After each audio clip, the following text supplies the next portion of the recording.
Welcome to the Vantage Point. We are here another week. Thanks to the Most High, Heavenly One. And I want to thank you all for joining us today. You are tuned into your Conscious podcast. And we like to inspire Nubian Melanites all across the globe to look at their lives and look at the world from a different vantage point. A vantage point that will propel them towards awakening and liberation through action. So we bring on different speakers, scholars, philosophers, theologians, people that can give us tools to use in this everyday fight against racism, white supremacy. And I like to say a lot of the people that we bring on are from many different backgrounds, but they all have reached this point of wanting change. And lately, some may say, well, I've only been seeing some people from the Holy Catholic Church. And we have other guests that will be coming on. But I have intentionally, we here at the Vantage Point have intentionally want to double, triple, quadruple the broadcast of righteous teachings.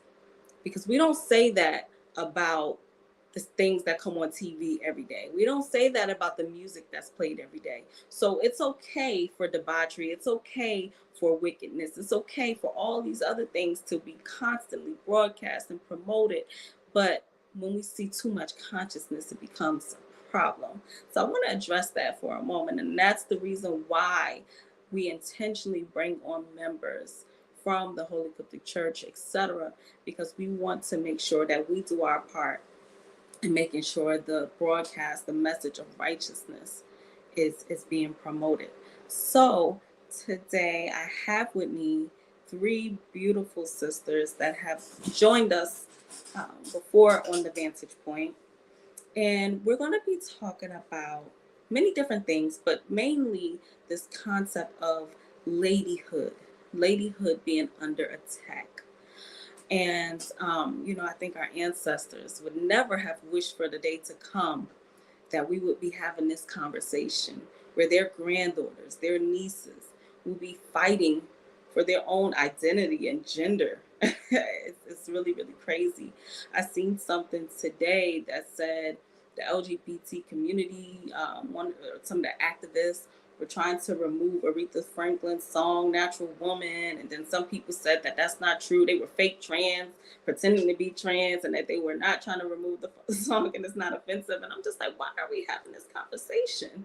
We shouldn't even have gone to this point this far where we're having an argument about transgender wanting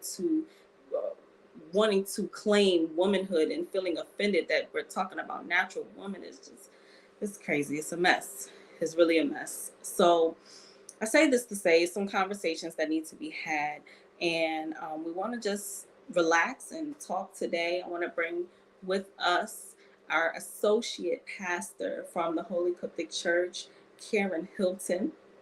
If we can bring her up, I want to welcome you back to the Vantage Point and thank you for taking the time out to be here with us today. Welcome. Master Sisters Andy, thank you very much for inviting me. It's a pleasure to be on your show. Yes, we're going to have some fun today. So I would also like to bring to the stage our student priestesses, if I can say, Sister Angel Muhammad Kennedy and Dr. Nicole Ford. If we can bring them. Welcome back to the Vantage Point. How is everyone doing today? I'm doing wonderful, wonderful.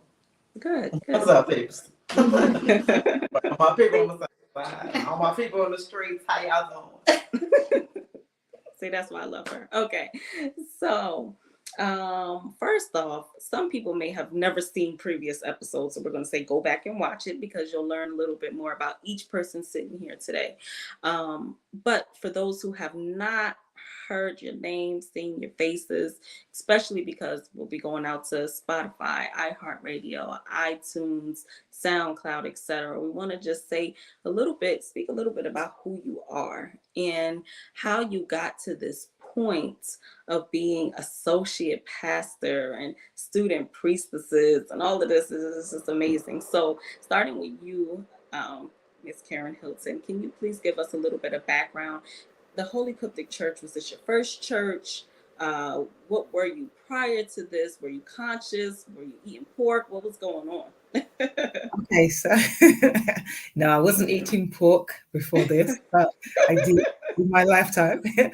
um, so I come from a Christian background. My parents were Christians. We were between going churches of, I was brought up in a Catholic church, even though my parents, after a little while converted to Christianity. So to me, growing up, it was the same thing because whichever church they went to, I had to go to Sunday school. So predominantly that was our foundation. Now, my grandmother, who was, she wasn't really, I wouldn't say she was a disciplined or a staunch Christian, but she did go to church every Sunday. So, growing up, I did live with my grandmother for a little while when my mum used to work. So we were brought up, the old school. So we went to school, went to Sunday school, and she would make sure if she didn't make it, we had to. So that was predominantly where I was coming from. Now, growing up, as a teenager, I wasn't really interested in church anymore. It was out in the world, discovering myself, discovering the world. It was more fun until I would say around about 16, 17 years old. And I was like, well, what's the world about? What is this about? My life must mean there must be more. And I was always on a search for more. There was something always missing. I could never really pinpoint what that missing was. I just knew something was missing. So I decided, because I went to college, did several courses, went on to childcare, catering to become a chef. Nothing seemed to fulfill that empty, that void. Nothing seemed to fit. So, I said, okay, if I haven't solidified anything by my 18th birthday, I'm going to lock my hair and become a Rastafarian. So that was, well, at the time it made sense. Now I think, well, what was you doing? But anyway. So, I would love to see that. I would love to see it. So sure enough, 18th birthday, locks my hair. My mum threatened to cut my hair several times. She never did, but she did threaten to do it. And I went on a spiritual path at 18 years old, and so from there it's just been on a seeking and searching. And so funny enough, I met with I knew Kahun Montu when I was searching. I met him when I was 17 actually, and so we lost touch, and then I met him again in my early 20s. So and who is Kahun Montu for those who don't know? Who's Kahun Montu? For those who don't know, Kahun Montu was the dub bug. If you research the dub bug, but nowadays you don't find so much. But he was the music master when it came to music and DJing. So I met him in a club. Actually, who's now? Who's he now? What's his title? Who is now? Okay. So that's funny. I know, right? So he is now Kahun Montu. Yeah, some people say, I know your voice. Yeah, that's because he was the DJ from way back. And so he taught me about something. He said, oh, why don't you try, looking into this? And I was like, no, I'm not interested. I'm a Rastafarian. And so, after a little while of looking into it, I thought, well, there's some truth to it. And then set on the path of, well, let's dig a little bit further. Let's find the truth. We've been told all these things, this is the Bible, here it is. But there's more to it that we're not being told. And so that set me on another level to say, well, hold on a minute, this must be the story, like that people like Bob Marley say the other half has never been told and things like now you start digging, now you start unveiling, now this is making sense, now this is starting to answer questions that I've had since a very long time. And then from there is went to Catholic church searching. They didn't have anything for me. And then when I literally found this information, when I literally found Baba Tumre, who was teaching at the time, and I was like, okay, this is interesting. And from there, we had the Journey Home group, and from the Journey Home group, we had to we were teaching, Basesh Hotep was, okay, this is interesting. I like that he answers these questions. And then from there, well, here I am, and I've not stopped, and I'm still learning, I'm still, not searching, not so much searching, because I do feel like I'm home now, but it's more of a case of it doesn't stop. As long as you're alive, you're still learning, discovering things. You're saying, wow, I didn't see that before, right in front of my eyes, So my Yeah. background was, on that search, and I'm glad I found it, and glad that I spoke to certain people in my life, that I can actually sit here today and say, yes, this is the place for me. This is home now. Good. Okay. And so because I'm used to hearing certain terms and being familiar with certain terms, I forget about the people. So some people don't know what kahun even means. Can you please give us a definition for the word kahun? What is that? Yeah, sure. So when you look at the word kahun, you're looking at ka, which is a word for spirit. Yeah. So you have people can kind of sometimes confuse soul and spirit. Ka is spirit. Hun, Tamarate word hun, as in here, hun. And so when we say hen, hun, it comes from that word. It's the spirit here, that is here now. So when you're looking at a kahun, you're looking at a priest or priestess who is here, this spirit who is, teaching in front of you, which is here now, delivering that message, coming across, being taught in order for them to now lead or be in front of that congregation, showing them this is how our doctrine is, this is how we're here, this is what is happening here now today. So we feel Thank that you. spirit. Yes. Mhm. Perfect. Thank you so much. Okay, we're going to move over to Dr. Nicole Ford and Sister Angel Muhammad Kennedy. All right, can you guys can choose who to go first, because again, this is just a conversation. Um, Give us a little bit of your background story. How did you make it here to this point? Because everyone on the screen today, everyone here is in some way, shape, or form a piece or a part of the Holy Coptic Church International. And so we want to understand we've come from different places, but there's some similarities, there's some differences. Kahun Tefna said she was a Catholic. And so, what is your background? Were you a part of any other religious organizations prior to this? Sister Angel Muhammad Kennedy? Yes, ma'am. Namaste, and namaste to everyone out there on YouTube and other platforms. It's an honor to be here. So my story, you want the short version or you want the long version? Let's see. Well, we got a lot to cover today, so. Okay, well, I'll give you the short version. So, as a child, you do what your parents ask you to do. So you'll go to church. My grandparents, they were Methodists. We did go to church and Sunday school and Easter speeches and all those good things. As I grew up, I, was with my mom. She wasn't really a church person, but she made sure that we would go to church, even if she didn't go. It was more like, do as I say, not as I do. And so she made sure we got on the church van to, the children's summer programs and things of that nature. As I got older, I always I felt something was missing.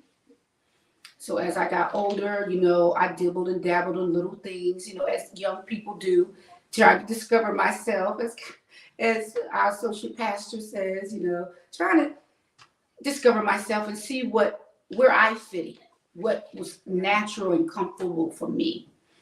I met a group of sisters in New York, and they were selling bean pies and lentil soup, and they were dressed so immaculately. All of them just beautiful in their white garbs. And I just struck up a conversation because I would see them as I got off the bus and around the area. And I started purchasing, bean pies. And then they gave me the Final Call newspaper. They were from the Nation of Islam. And then one day, after, getting my belly filled with those fish sandwiches and all that good stuff, they invited me to the mosque. And I went. I liked what I heard. And I was like, okay, that's great. It sounds good. So I started looking and listening to what they had to say. I came back to South Carolina. And when I got back, I didn't join the nation at that time. I came back to South Carolina, which is my home. And I was still searching, still finding myself.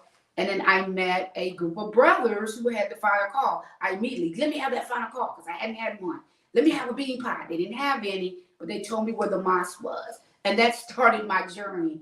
I went to the mosque, I got my bean pie, listened to the word, and then I joined the Nation of Islam. I was there for 25 years, over a little over 25 years, in that school of thought. And then I wanted something else. I felt like I was missing something. And so I tried going to the Baha'i Center. That it was interesting. I learned a lot. And then I went into Yoruba, learned a lot about Ife, that school of thought.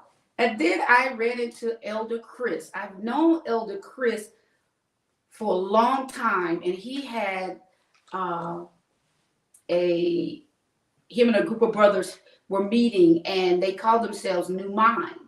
And it was bringing of all conscious religions together, all these conscious folks together, just having conversations and talking about what we can do to help our communities, and learning different things. And I went to a couple of the meetings, I enjoyed it. We lost contact. And then about 6 years ago, I met back up with them. But unbeknownst to me, they were no longer New Mind. They were the Holy Cooked Church, Journey Home Group. I did not know that. And I was done with the church thing. Not doing the church thing. Don't want to hear nothing about no church. I'm out here. I'm pro-Black. I'm African. I'm doing my thing with my African dance school. Not getting me in no church. And so he invited me out. And I liked the information. And I was like, okay. But it's funny, I tell the story. I thought my brothers had lost their mind because it was Holy Cooked Church. I couldn't get church out of my mind. And so in my spirit, the ancestors told me, this is what I interpreted from the ancestors, that I needed to go save my people and save my brothers, because they're taking my people right back to hell with the whole church thing. So I kept coming, and I kept learning, I kept listening, and I was trying to save them. But in the midst of me trying to save them, the ancestors had something else in store. Yes. The Holy Cooked Church saved me, and I joined. I love that. So the ancestors are funny like that. You interpreted the message. They wanted me to stay, but it wasn't what I thought it was for. To say. Now let me ask you this question, yes, if I can, because I love that story. Being a part of the Holy Coptic Church, did you have to denounce any of your prior religious teachings or anything like that? I did not. One thing about the Holy Coptic Church, the Kanisa, for some who don't like to use the word church, we encompass everyone. Okay. When speaking with our teacher, I did have a conversation with him right after my baptism, because I was afraid. I was like, I gained all this knowledge, and do I just set it down now? And he was like, no, that's part of us. This is part of us. This is part of us. And he let me know that you don't put that down. That was a school of thought that you went through to bring you to the place you are now. So we're bringing Islam, we're bringing Christianity, we're bringing Judaism, we're bringing all that back as one with atonism, one family. of Israel and Minneanni. So we're bringing it back together as one, the way that it was supposed to be. There was not supposed to be this division. We are one family. So no, I did not have to denounce. It's I was accepted with full arms, and I am so grateful to the Holy Coptic Church, to Elder Chris, to Elder Mike, for their patience with me and all the questions that I asked, and our teacher, Dr. Varner, because he's the only pastor that I've been around that says, question me, ask your questions, because I want you to know. I don't want you to have blind faith. I want you to know. So I love that about our organization. Okay, and lastly, before I move on, because you're throwing these things, Elder Chris, on the mic, are they like people from the hood, from the streets? Are they pastors, Cahoon? What are they? Well, currently, Elder Chris and Elder Mike are our sitting men of viziers. Men of viziers is that step right before you become Cahoon. Elder Chris I've known Elder Chris for over 25 years. I've known Elder Mike roughly around that same, but time frame, about 20 years. They've been in the fight for a long time, along with Elder Teresa, who's in Atlanta right now. The three of them held it down in Greenville for many, many years. And we are so appreciative to them. And they did struggle and they did fight hard to get Greenville where they are now. And without their sacrifice, without their faith to believe that Greenville needs something like this, without them standing strong, even when they should have just gave up and threw in the towel. We are so grateful to them. They are our pioneers here in Greenville. And I am not, I'm so appreciative of them, because if it was not for them, there will not be what we have here in Greenville, and allowing the ones that come after them to do what we need to do as a whole, as a unit, to spread this good news of atonism. Thank you so much, Dr. Nicole Ford. Namaste. I'm not supposed to come after that. My little story seems all grand. What was your background prior to Nazarene teachings? Okay, so now this is when the it's like a cliffhanger. We're gonna turn a drastic, turn. So I'm from Chicago. Was born on the South Side, Wild Hundreds, they call it Roseland. And during the times I was growing up, crack was really popular. It was doing like wrecking havoc in the hood, and just I saw my neighborhood go from a neighborhood to just a hood. Right, I saw people lose their jobs. I saw people lose their homes, and just saw more criminal activity. I can remember like going to school, and we used to walk to school by ourselves back in the day, and you would see some things that you like, this is adult, and you would have to just really be mindful of how you got back and forth to places as kids. There was just the stress, and during this time, I'm not conscious. I'm completely oblivious. So I'm not understanding how racism, white supremacy is working, and how the policies and how it's affecting housing and how it's affecting what we get to eat and what's in our school as far as books and how much the teachers get paid, and what resources as far as the hospitals and the libraries and all of these things that make a community, how those are all stunted by people that and controlled by people that didn't look like me, right? And so you end up growing up, and so we grew up Catholic for a moment. And then, you start, hopscotching. You start playing double dutch. You start going in and out of churches, like, I'm going to be Pentecostal. I don't know, I ain't feeling it. I'm going to go be Baptist. I don't know, I ain't feeling it. Let me go be Christians. Just for a sense of belonging. Just for a sense of having, a place to be like, who am I, what am I? Because this can't just be it. It just can't be just go to school and just read these books and get a job. Then what? Right? When you're looking around and you're like, nobody's really happy. Nobody's really content. The kids, we happy, but you become an adult and something gets lost in translation as you move from childhood to adulthood. So end up was always smart, so I was just like, well, my key is books. And so youth school, went to college, started joining organizations, Black organizations, um, became a Delta and everything. Now, this is when you're unconscious. I was at school, and sometimes you could be at school, and your school brings speakers. My school had brought like Public Enemy to the school. They had brought Isaac Davis to the school. But I'm doing the college girl, had my weave. I was just like, I'm not into that black thing. I'm trying to find me a husband with some money. Girl, bye. So I just wasn't into it, right? Didn't know what I was missing. So along the way, there was during that time too, there were Black bookstores, right? They were like everywhere. So I ended up going to this Black bookstore, and they had all types of books about just our story from our perspective. I never had anyone say our story from our perspective. And so I was just like, okay. So then next thing you know, I'm back on the merry-go-round. I'm doing my double Dutch renaissance until the conscious stuff. Like, okay, I'm gonna be a little Yoruba this week. Okay, I found my little Rasta crew next week. Okay, and you just kind of hop around, like, okay, you get my Hebrew Israelites, they had the 5 grains, okay. But once again, I'm just hopping, trying to find somewhere to land, right?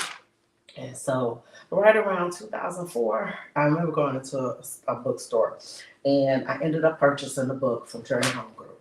And the books that I purchased, this was the first time. If anyone has never seen the original books of the Bible, if you've ever seen any type of religious book, I've never seen a book that lists, like, guardian ancestors' female names. There was a list called BBs and Babas, right? And this was real people that I could look up in history and like the sacrifices they made. I never looked at it from that perspective. So, I'm purchasing books. Dr. Varma. If you don't know, when Journey Home Group first started, you know, Dr. Varma, he's the type of person that would just reach out to you just as a natural person, like, hey, how you doing? But when you come from the hood, you're like, what you want, Willis? Right? What you doing, Willis? Right? So he is just naturally a kind person. So he would just check up on you, like every now and then, like, hey, how you doing? How you like the book? Y'all, do you need some classes? We can come up there. We can come and teach. We can teach you all. There's another level. But in the conscious quote unquote community, you believe that if you purchase the book, well, I just have the book. That's enough. I'm conscious. I read the book. Right? Did not realize that there was work connected to the book, implementation of what's in the book connected to the book, some changes in your personality and your mind connected to the book. And so that's the great thing about atomism, because atomism has proven itself not only with having people that have longevity, like Sister Angel say, the elder Mikes, the elder Chris, Black men, Black women who've been in the fight, working, living extraordinary lives all over this globe, but it also just makes sure that you understand that part of the narrative, you have to be in the narrative. It's your story.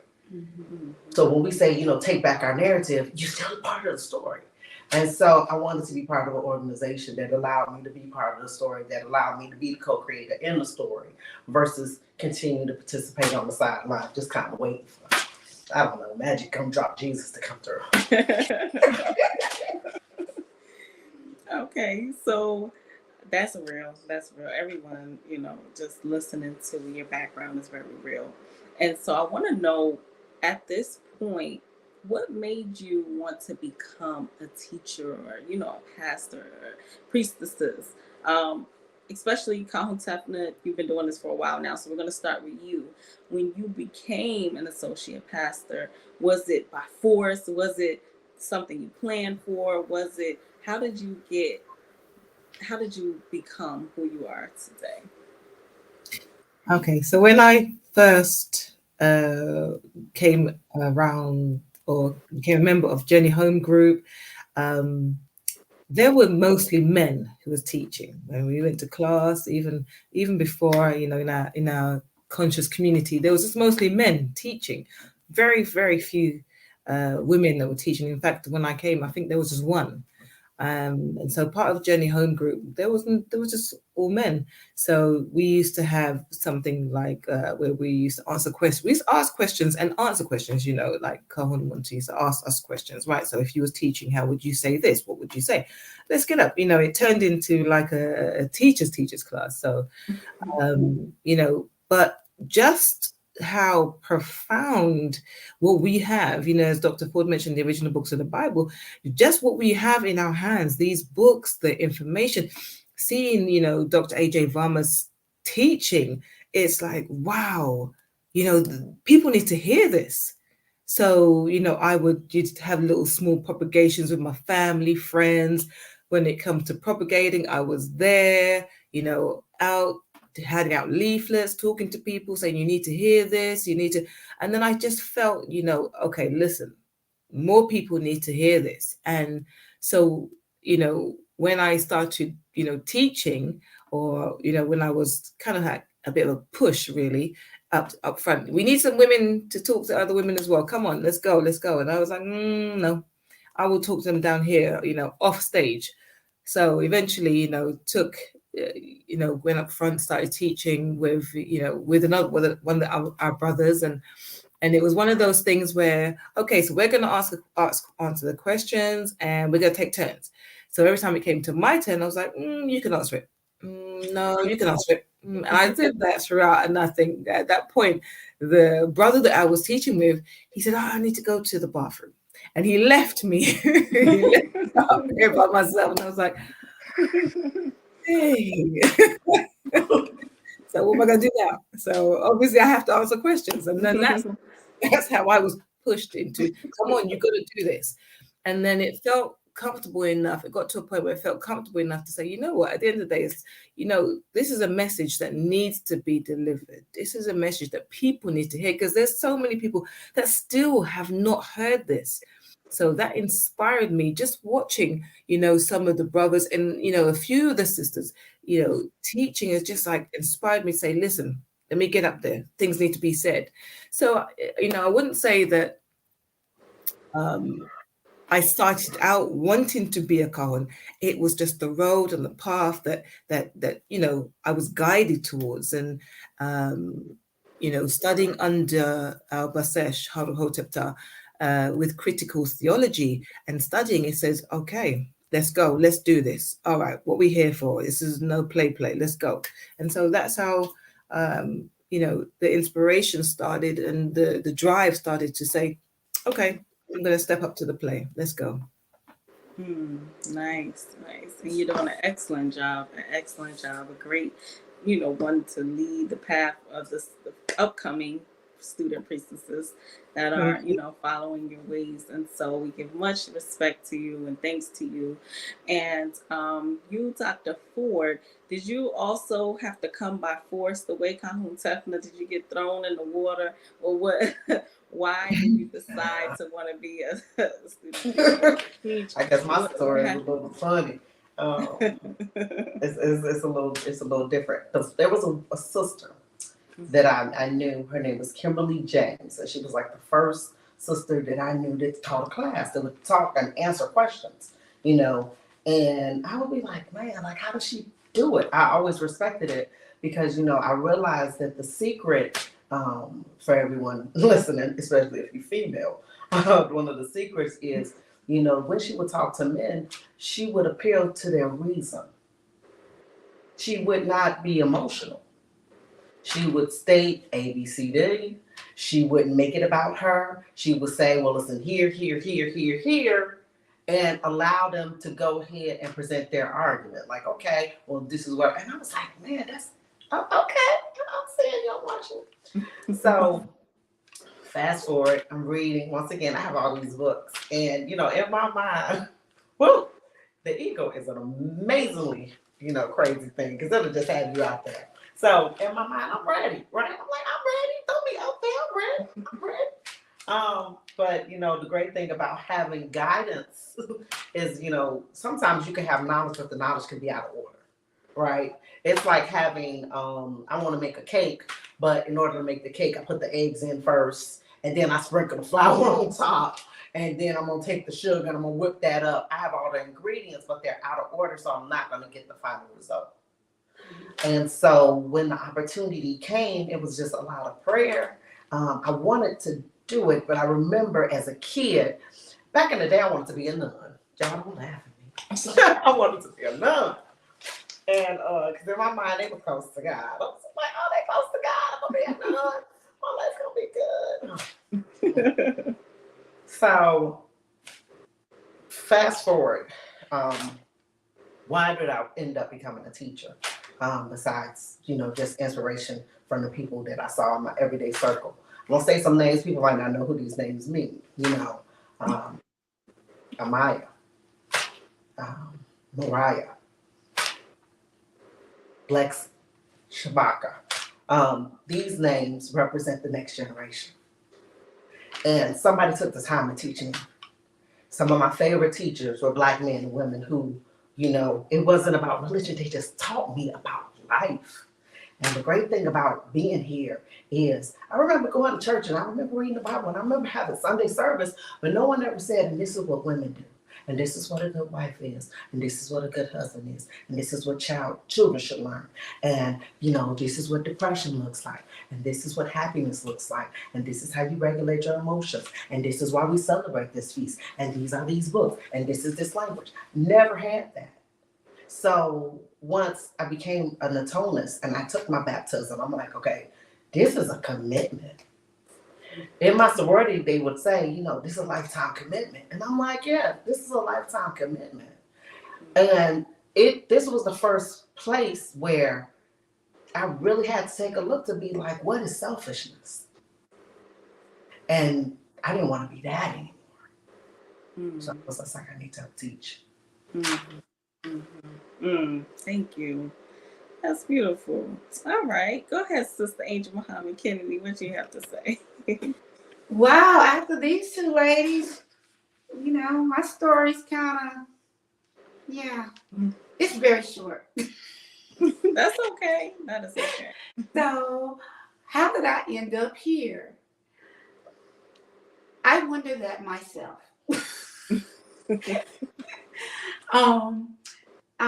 get, I always admired when I first came into atonism. Because I came from the Nation of Islam, we had these females before us. We had Minister Abel Muhammad. We had Mother Tanetta Muhammad. So we had these powerful, Sister Minister Donna Muhammad. We had these powerful, prolific female speakers. I never thought that I was one of those or would ever be one of those women. And I love listening to them. I had opportunities to teach sisters in small groups about ladyhood in the nation. We would have what we call the MGT, Muslim Girl in Training, General Civilization Class, GCC, and the Vanguard. So I had to teach in small groups to teach them what I was taught. So when I came into atonism, the first thing that I looked for was powerful women. I had Elder Teresa, which I call her my auntie. I had her and I saw her, but she didn't speak. It was always Elder Mike or Elder Chris that did the speaking per se. But in speaking with her one-on-one, she was always teaching. She has a lot of knowledge. So she would drop a lot of jewels on me. And so when I joined, eventually took my baptism to take this oath, I immediately looked for the women teachers. Because I was like, where they at? Because that's what I was accustomed to, right? So I needed to see some women that I could emulate, listen to, look up to. And I saw a picture on Facebook. It had happened to be our associate pastor, Karen Hilton, and another sister, Sister Makunda, on the picture. They was in the bookstore at the Tree of Eternal Life store, standing for the books, in the exact garb that I'm in today. And I loved it. I said, oh, look at them. They look so regal. They look so wonderful. What's her name? Got her name, looked her up on YouTube, found everything I could find.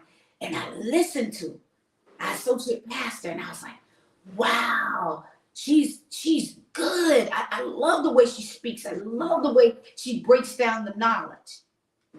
And so I was like, okay, this is good. I love this. So in my learning and going to classes and studying and just being in the background, doing what Sister Angel does. I like to interior design. I like to fix the camisa up. That's what I'm good at, right? She said good, y'all. She's excellent. Yes. And I love music. I love to sing because I know I was a performing artist for many, many years. So those are things I love doing. Well, our crooked Pope had other ideas. And he walked up to me one day and he said, in 4 weeks, you're going to teach. My eyes got wide. And I said, okay, yes, sir, because we follow instructions. We hear and obey. But I was nervous. And he said, you're going to be good. Don't worry about it. So the teaching journey for me as a student priestess became because our teacher, Dr. A.J. Balmer, he sees in you what you don't see in yourself. He encourages, he teaches, and he listens for his voice. And I am so grateful that he found his voice in me to allow me this opportunity to be like those great babies of old and to be like those pioneers, our associate pastor Karen Hilton and Elder Teresa, to stand before the family and stand before and teach this good news. So I know I have a lot of shoes, big shoes that I'm standing in, and huge strong shoulders that I'm standing on. And I'm just thanking the Most High Heavenly One and continuing to be willing to be guided. And so I'm on this willingness and obedience journey and becoming a student priestess, and I am thankful. And thank you, Dr. A.J. Varma, for seeing in me what I still don't see in myself, but I trust your guidance. And I guess y'all make me feel so bad. I guess I'm the hard-headed one out the group because, it seems like you guys were able to slide in so nicely into your positions. I had to fall down to come and to get up and say, okay, I'm ready now. Like it took me a couple of tries of thinking that I was really living conscious, but it was the unconscious conscious. It's like you talk conscious, but you're not really living conscious. And so I had to say I had enough. Seriously, I really had to say, okay, this is not working. So let me grab a different hand to get up, because every time I grab y'all hand, y'all let me go before I can get my foot in. I can't grab it. I can't grab those other hands no more. So I had to grab onto hands and arms of brothers and sisters that not only look like me, but think a certain way, that behave a certain way, that doesn't just talk it, right? Because I've found this thing of hype to be crazy, right? I used to listen to people's hype, like, oh man, you heard that, brother, but never really had to dig deep to say, that's a mask. Nah, you faking it, And so now, I guess being here, we have to do the most digging that I've ever done, ever, in my life, and to really study and to really know what you're saying. Not because you heard someone say it, but now that I've heard you say it, I researched it, I did more research, now I've seen it through experience. So you have all of these layers and layers and layers of information that gives you that foundation, it gives you that ground, and it gives you that standing to know that what this is real. Because there's things like inverse of the reality, and I guess I lived in the inverse of the reality for so long that I thought it was the reality until I had to wake up one day and to see it was just a mirror reflection of what I needed to live. And so here I wanted to know, what does it really mean to study to show thyself approved? What does that mean? Because it's especially important as being a priestess or student priestess is the studying portion. Dr. Ford mentioned earlier, I had a book, but I didn't know it was works connected to the book. And I was like, ain't that the truth? So let's talk about those works and the study portion of it. How do you study to show thyself approved? Why is that important? Pastor Karen Hilton.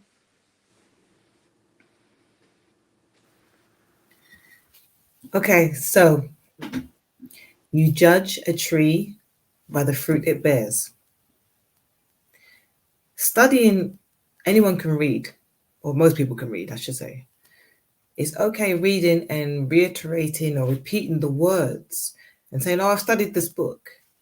But have you studied the language? What is it really saying? And being a part of the Holy Coptic Church, we always say, or our Basesh always says, language is key. And, in the beginning, when he kept saying language is key, and I say, yeah. We all say, yeah, I'm on. Yes, language is key. But one day I sat down and I thought, what does that actually really mean? Language is key. Key to what? And so I asked that question. And so studying and releasing, and though watching, our teacher teach and showing, look, this is how you study. This is really how you study. It's not about reading and then regurgitating a book. It's actually looking at the language, connecting the dots, understanding what it is you're reading, and saying, okay, what now? Break it down. Now teach somebody else. What is this? So what that means is you need to be diligent and disciplined in your study in order for you to stand up and say, now I'm going to teach somebody else. Because when those questions come firing at you, it's all good saying, oh, well, the book said turn left. What does that mean? Did you study what that meant? And so by studying those words and understanding the language, now you can give a more in-depth story breakdown as to what it's talking about. And that's why it's so important when it comes to studying and having a methodology or a method to how you study. That is also very important, because when I first started studying, just African story or African history, nobody really taught me how to study. I just was like, okay, you read this book and you read this book and you read that book and you carry on. However, when you come to the Journey Home group now, and then you learn real study and you realize, oh my gosh, this thing is heavy. This thing is deep. Because I had to, okay, this is your topic, go teach it. And I spent hours one night, go study this book. Where do I find the answer to that? Well, you need to go find it. Where is it? You have the books. And then you're digging up and you're writing. And before, your class, your sermon or your lecture, maybe half an hour, 45 minutes. And you're only 5 minutes in and you have pages and pages and pages of this stuff. It's like, okay, so what am I going to do here? So, yeah, when it comes to the study element of it, it's having an understanding and the knowledge behind it and being able to say, I understand this. But more importantly, you ask questions so that you can actually, and so when you're now giving your lecture, your sermon, we can see the difference between somebody who has just read a book and regurgitating and someone who studied it, especially when it comes to answering the questions. Yes. Dr. Ford and Sister Angel. All right. So you had I'm not going to say first time teaching, but teaching Sunday service. Am I correct? Okay. Is that correct? Is this your first Sunday service that you've done the past weekend? What date? I don't have the date, but y'all know what I'm talking about. Is that your The first one that Sunday we all service? did? Yes, ma'am. You were there too. I was just asking if that was your first time. That was it. See. Anyway, so what was that like? And how did you prepare for that? What did it feel like after, during, before, during, after? I need the whole, yes, break it down. Can I do two things? And I know I'm really staying on topic. Bear with me. Two parts. One, I want to relax. Right now, I want people at home to feel relaxed. Like I don't want this to be no stuffy, real uptight interview. You know, when you're talking, I want people to like realize we real. And you had said something, Sister Zandi, like you was like, I had to pick myself up. Don't let the makeup and these koofers fool you. Okay? Man, look. I was listening to an interview with Calhoun Tesla talked about smoking weed. I remember that. Okay? We was all at the club dancing on speakers. We was in somebody's car doing some You was on the things. speaker, sis? Yeah. But my point was, You was what doing you it call it, the big. spirit of She corruption. said, we going all the way. Go We ahead, going sorry. all I'm sorry. in because we real. Continue. We don't want people to sit up here and be like, man, like it's old. Like you know, sometimes people think when you older, you gotta be pious and this and that. And I'm like, no, we regular, we just got tired. One of the things about, and I'm gonna tie it in, studying to show yourself approved, you gotta study yourself. You gotta know thyself, right? And you gotta know your genetics and what's in your family line. So when I'm talking to people and I'm just asking them to study, do your mama got high blood pressure? Do your granny got diabetes? Has your brother been in jail? What kind of grades your kids getting? Who working up at the school? Just observation, and you can tell something's not right. So sometimes studying to be like, okay, can we make this better? Do we have to settle? And I just don't want us to settle no more. I'm asking sisters to be like, man, if you look in and you say, I'm going to the food and I gotta, shift through if this is moldy fruit or not, or it's no fruit there, or if I gotta go take my baby to the doctor, but I have to go 20, 30 miles away from my house because there's no pharmacies, no hospitals around my neighborhood. Then part of studying to show yourself approved is, what do we need? My mama need a nurse. My mama need a doctor. So when these children come in this family, we create nurses and doctors because that's what we need. I don't have to go to the white man. I don't have to go to the Arab man. I don't have to go to the Indian to tell him to ask him to give me what we need when I can just look and see. So part of doing this Sunday service, part of what we need is real talk about spirituality, about real talk about the Most High divinity is in you. It's not far away. It's doing that one piece better every day. But the other guy in you too. That other part is you too. And so you get to pick which direction you want to go in. You see what I'm saying? If you want to be willfully ignorant or woeful ignorance, or do you want to go ahead and move towards benevolence?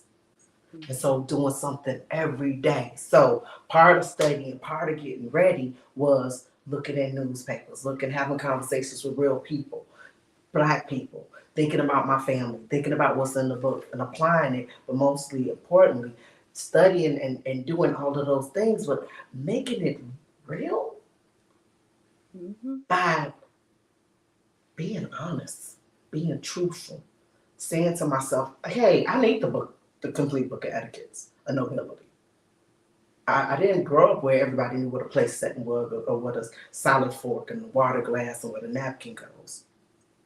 I didn't grow up where somebody says, hey, you might not have a lot of money, but you might take $100 and go to the thrift and you can get you some dress shirts and some pants and still get them tailored. I didn't have that. I didn't have anyone to sit down and say, laugh at yourself. Laugh at yourself. Don't take yourself so seriously. So part of getting prepared is not just the reading of it, but the realness, the reality of your way of life. That's all I got.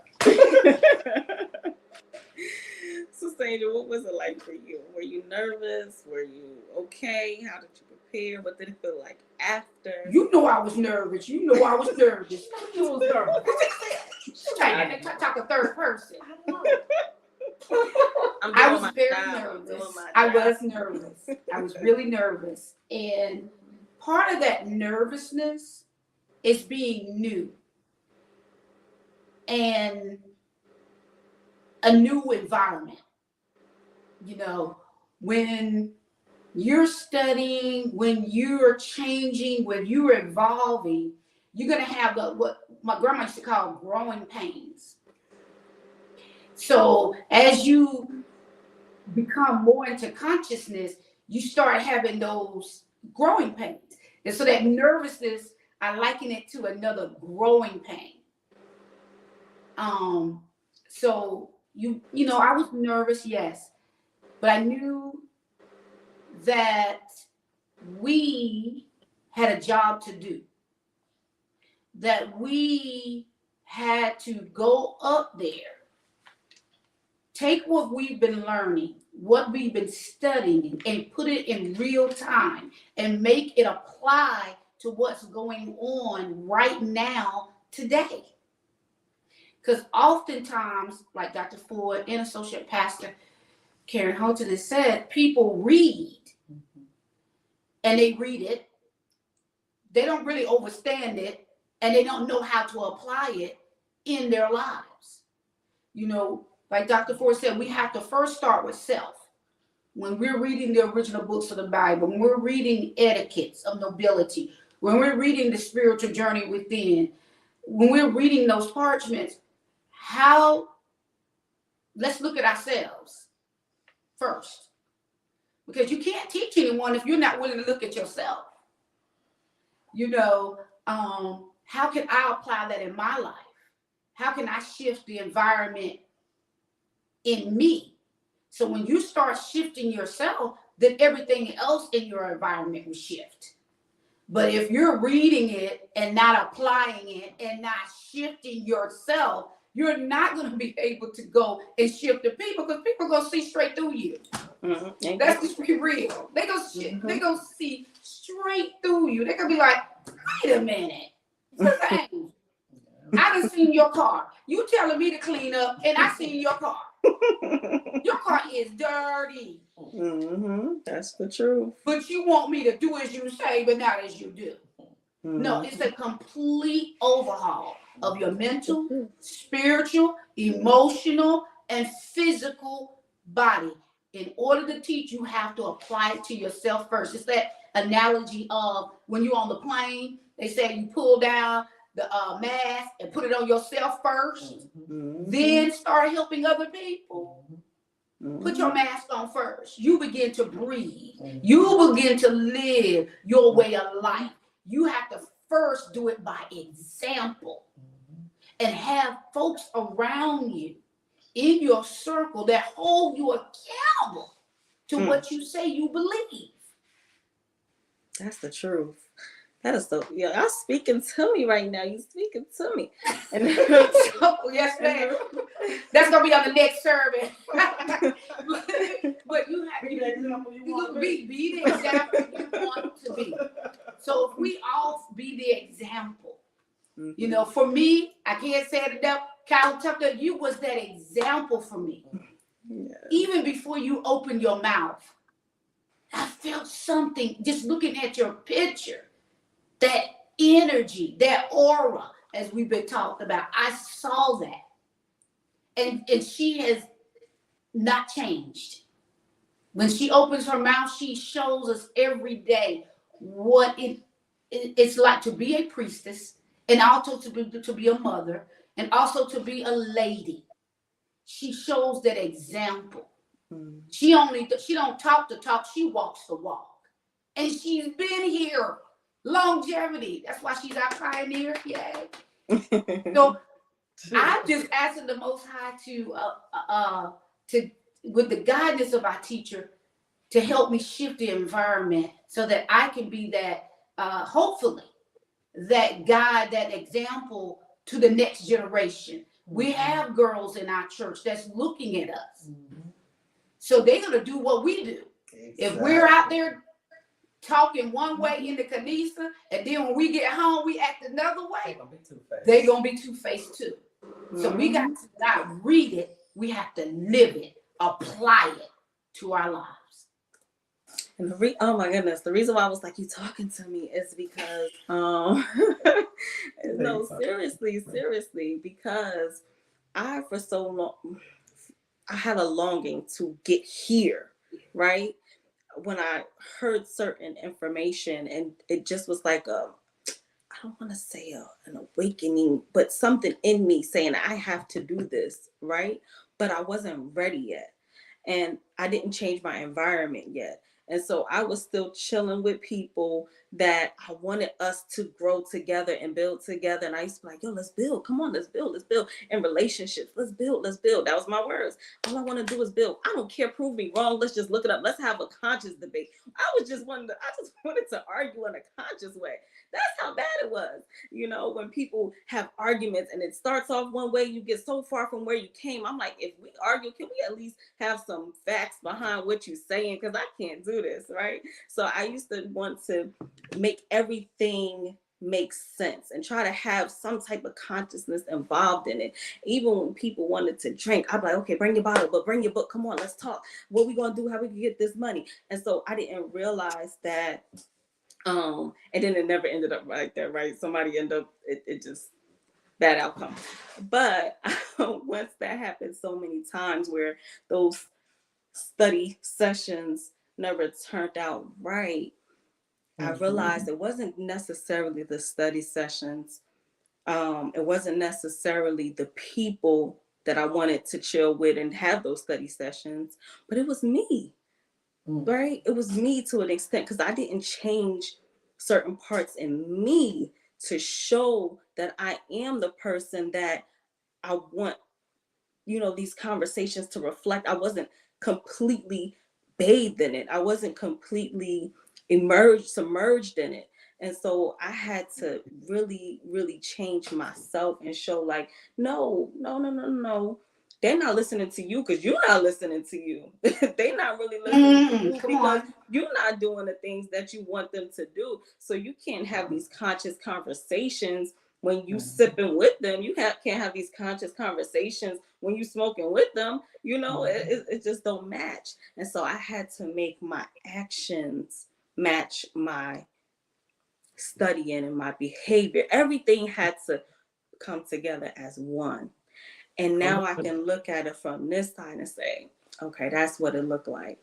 That's what she looked like. That's what becoming looks like. And so when we yes, they called me out. Yes, we did this sermon together, and it was beautiful to stand with sisters, because they was like, it was you too. I'm like, damn, I'm hosting a vantage point now. But so, just it felt authentic. Right? Because I know that I came to a place where I'm not just saying it, but if you see what we do off of the camera, you would be like, man, I would never know. Don't sleep, staying up to the next day, studying, going through books after books after books. I'm texting Sister Angel, it's 5 a.m. I didn't go to sleep yet. I'm posting, we're doing stuff as a collective.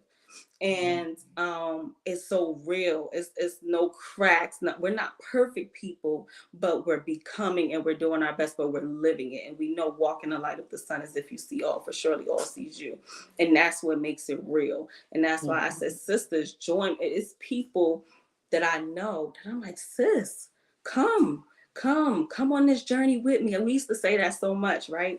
As righteous Jews before this, come on that journey with me. But we never said journey where. Where is this journey going? Where are we? So I realized, we keep saying come on this journey, but ain't nobody coming. But we never said, where are we going? And now I'm saying we're going towards liberation. We're Come going on. towards self awakening. We're going Mhm. towards self reliance. We're going towards self Mhm. sufficiency and being able to grow your own foods and think for yourself and do for yourself. Because at the end of the day, what makes me feel stupid is not knowing the next designer bag or not knowing the next. That's not what makes me feel stupid. What makes me feel stupid is if I can't sew, if I can't grow food for my children, if something happens right now and I can't provide for them because I don't really know how to be a true lady or a true woman. That's now what makes me feel stupid. I'm like, sis, pass me that button, you know? So the conversation changes. It changes. And that kind of brings us to the attack on ladyhood, because we have gone so far away from what it is to be a lady. We Mhm. don't know what that looks like, and we left the grounds, we left it easy for somebody to claim it because we weren't claiming it. So we over there. I used to tell my son and my daughter, right? He was like, man, she won't give it to me. And I'm like, okay, do something else. She gonna get distracted and she gonna put it down. Then you go back and take it. I'm trying to put him on game. I'm like, look, she not gonna be with that toy forever. Once she go down, you go get it. Boom. Now you good, right? So it's the same thing. We put down ladyhood and somebody came and took it. And these I really don't know what to call them, these men that want to be women came and took that which we weren't claiming. And so now there's been a true attack on ladyhood, a true attack on womanhood.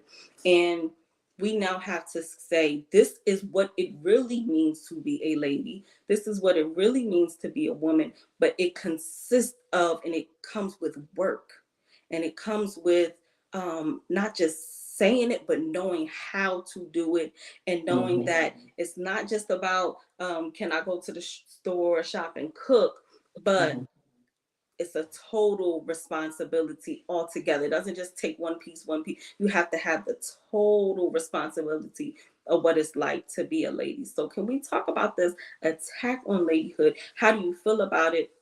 What is it that we need to be doing now, today, when it comes to, us claiming who we are? So, Kahun Tefnut, please. First of all, Sister Azandi, I laughed because you touched on something. You said, "Oh, I feel stupid when I don't know how to sew," or the latest bag. Oh, who cares? But because for me, I experienced that. I did experience that, and where I was amongst, not even so much the conscious, those who thought they were conscious, or we woke or conscious, whatever the term they wanted to use at the time. And it was like, yeah, we used to go clubbing. Yes, we did the clubbing. And then, I didn't get on the speaker box though. And then, That's you know, weird. it was the latest song, or yeah, this shop or that shop. But then when I made that switch and came amongst who I saw as real women that could cook, and they were just cooking for 2 or 3 people, they cooking for a tribe. When I came amongst women who, yeah, we can sew, yeah, we can, if we have to, we can, go out in the garden, we can plant. And it was like, okay, so can you cook this while I do this bit? And I was like, you can't cook, and Mm. you can't sew. And it was like, now I feel like, well, in my circle outside of this, it was, we were all in the same part, so we were all good. But now I'm amongst women who like, okay, I need to step up my game. Okay, I'm going to sewing classes. I'm gonna go back to my mum when I should have learned when I was however young. Mum, how'd you cook this? And how'd you cook this? And my partner at the time, oh, how'd you cook this? Now I'm amongst women who'll be looking at you sideways, like, how come you don't know all these things? What was you doing when you were supposed to be learning them? And that's what it's like, well, okay, so how do I do it? Now women are willing, okay, come, let's teach you. This is how you're supposed to do. This is how you look after your husband. This is how you look after your home. This is how and you're amongst women that's women who I would call what we used to refer to as big women. So you had ladies, you had women, you had big women. That means that these women were big women, like they knew how to work. They knew how to run a house. They knew how to, keep hold of their family. They knew what they needed to know to keep it going. And they were ladies at the same time. And we refer to them as the big women. So some women out there say, yeah, I'm a big woman. You're not a big woman. I seen your house. You're not a big woman. So, but it's keeping. So it's really important. Now, go back to your question. Ladyhood is so important because we see like what is being portrayed as ladies or women, which is so far from it. Which is, Albasesh put out a book called The Complete Etiquette of Nobility, and from that it goes through not just ladyhood. It talks about the men as well, but it talks about how we sit, how we, and when you're amongst real women and you see how they carry their purse, how they walk, how they dress, down to the shoes, down to, down to the mic, everything is in place. She will never speak out of term unless you call her out her name. And she will probably pull you aside and, in a polite way, when you don't even realize that she's insulted you, she'll leave you and think, did she just insult me? I think she just insulted me, and it's down to the very detail of how you carry yourself, and it's about her knowing and being comfortable in her skin. A lot of so-called women or I won't refer to them as ladies because I don't want that term to be misconstrued between, oh, those are ladies. No, a lady is not someone who's going to be wearing, her skirt just underneath her butt crack. A lady is not someone who's going to be, in fishnet tights, coming home, staggering at 6, 7 o'clock, 7 a.m. in the morning. You will never see a lady doing that. A lady says, well, it comes to a certain time. I must be in my house. Where's my children? Make sure I know where my children is. I know where they are. Everything is in key. I am organized, or I try to be organized. So today, ladyhood is about bringing back those, our pioneers, as Sister spoke about earlier on, our pioneers who made the way, who said, look, this is how you carry yourself. You want a man, this is how you do it. It ain't about shaking your butt or twerking, on YouTube. Anyone could do that. You know what I'm saying? So It's about, well, can you keep your husband? You can twerk, so she can twerk better. So what's going to happen now? You need to make sure your husband comes home every night. Like I look forward to going to my wife. My wife, a lady, she my everything. She can do a bit of this, a bit of that. Come on. It's really important because our young girls, teenagers are growing up and looking at the social media and thinking, this is a lady, this is not a lady. So we have to put that back in place and show them, this is how you carry yourself. We have fun. There's nothing wrong with clean fun. We have fun. And like Dr. Ford said, it's not stiffened, but yeah, we have fun. But there's a certain type of fun you have. We call that clean fun. Yes. So it's so important because those young girls are coming up, and we do not want, as much as people say, oh, you're Megan, who I can't remember her name, I don't really know, but just here I've seen the videos and so forth, and I've heard the talk, and I think that's not a lady. You ain't gonna talk about what the guy is supposed to, do this and do that to me, and I have my legs up like this and whatever. No. Ladies don't do that. That's right. Come on. That's right. So I think it's very important that we speak about this because not enough people are standing up to say no. This is not it. This is right. not that. That's what I said. This is not that. Not here. Right. And so we're definitely promoting a sisterhood, right? A ladyhood, and we're gonna get into that in just a couple of minutes. And we're also going to take a commercial break soon. But I also, before we get there, because I'm like, I also so many things I want to do. So let me slow down. Before we take a commercial break, I want Dr. Ford and Sister Angel to also answer and let us know, what the scriptures say about this ladyhood. And we are taking questions from online. So I'm reading from here, I'm reading from the chat, and they're giving us questions. So we definitely want to invite more people who are listening in to type in questions that you want to direct towards the sisters. And one of the questions that I have here says, speak about why is there an agenda against ladyhood? So if maybe Dr. Ford and Sister Angel, Colin Tuffin, anybody jump in, let us know, help us, everybody, each one help one. What is the agenda? What is the agenda against ladyhood, and then what the scriptures say must be done now? Okay. Um, the good thing about the times we are living in, and I always say look it up. Google's a great thing. If you look in the Hindu Manu, right, when it comes to women, it talks about in her childhood she is subject to her father, in her youth she's subject to her husband, and after he dies, then she is subject to her sons, right? That's the Hindu. And one of the Jewish daily prayers that they say, thank you, O Lord, that I'm not a woman. That's what they say. In the New Testament, right? It talks about how, we have to be subject, Christ, the church, and that relationship. And just like, that relationship exists, woman needs to be subject to her husband in the same manner as, the Christ and church. And then, we know about the Quran and how the Quran says, hey, men are over women. Patriarchy, right? It comes across in the form of chauvinism, and feminism, all wrapped up in one, right? Where everybody's vying for this role.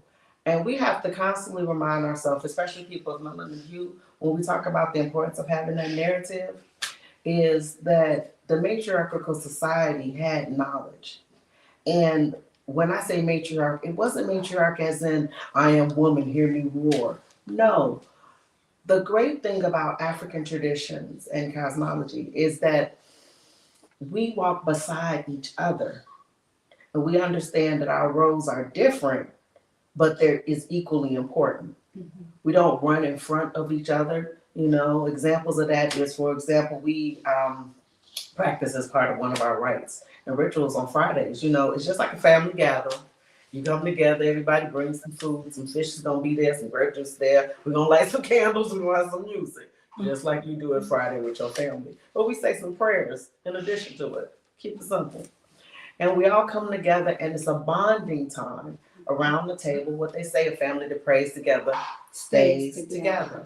Yeah. And while the sisters going, the sisters might be feeding the plates, the brothers are getting the drinks, right? The children are playing, and we're all in one room together as a family, right? And so when it comes to this trans woman and what they're doing, just like the previous books that I said that was based off of patriarchy, that's based off of male domination and male rule. He always wants to be in complete competition with Mother Nature. And females, women, ladies, a lot of time are representatives of that because we give birth, we create life, right? In conjunction with our partners, but we are the ones that carry the seed, right? That is given to us by our husbands, by our mates, by our partners.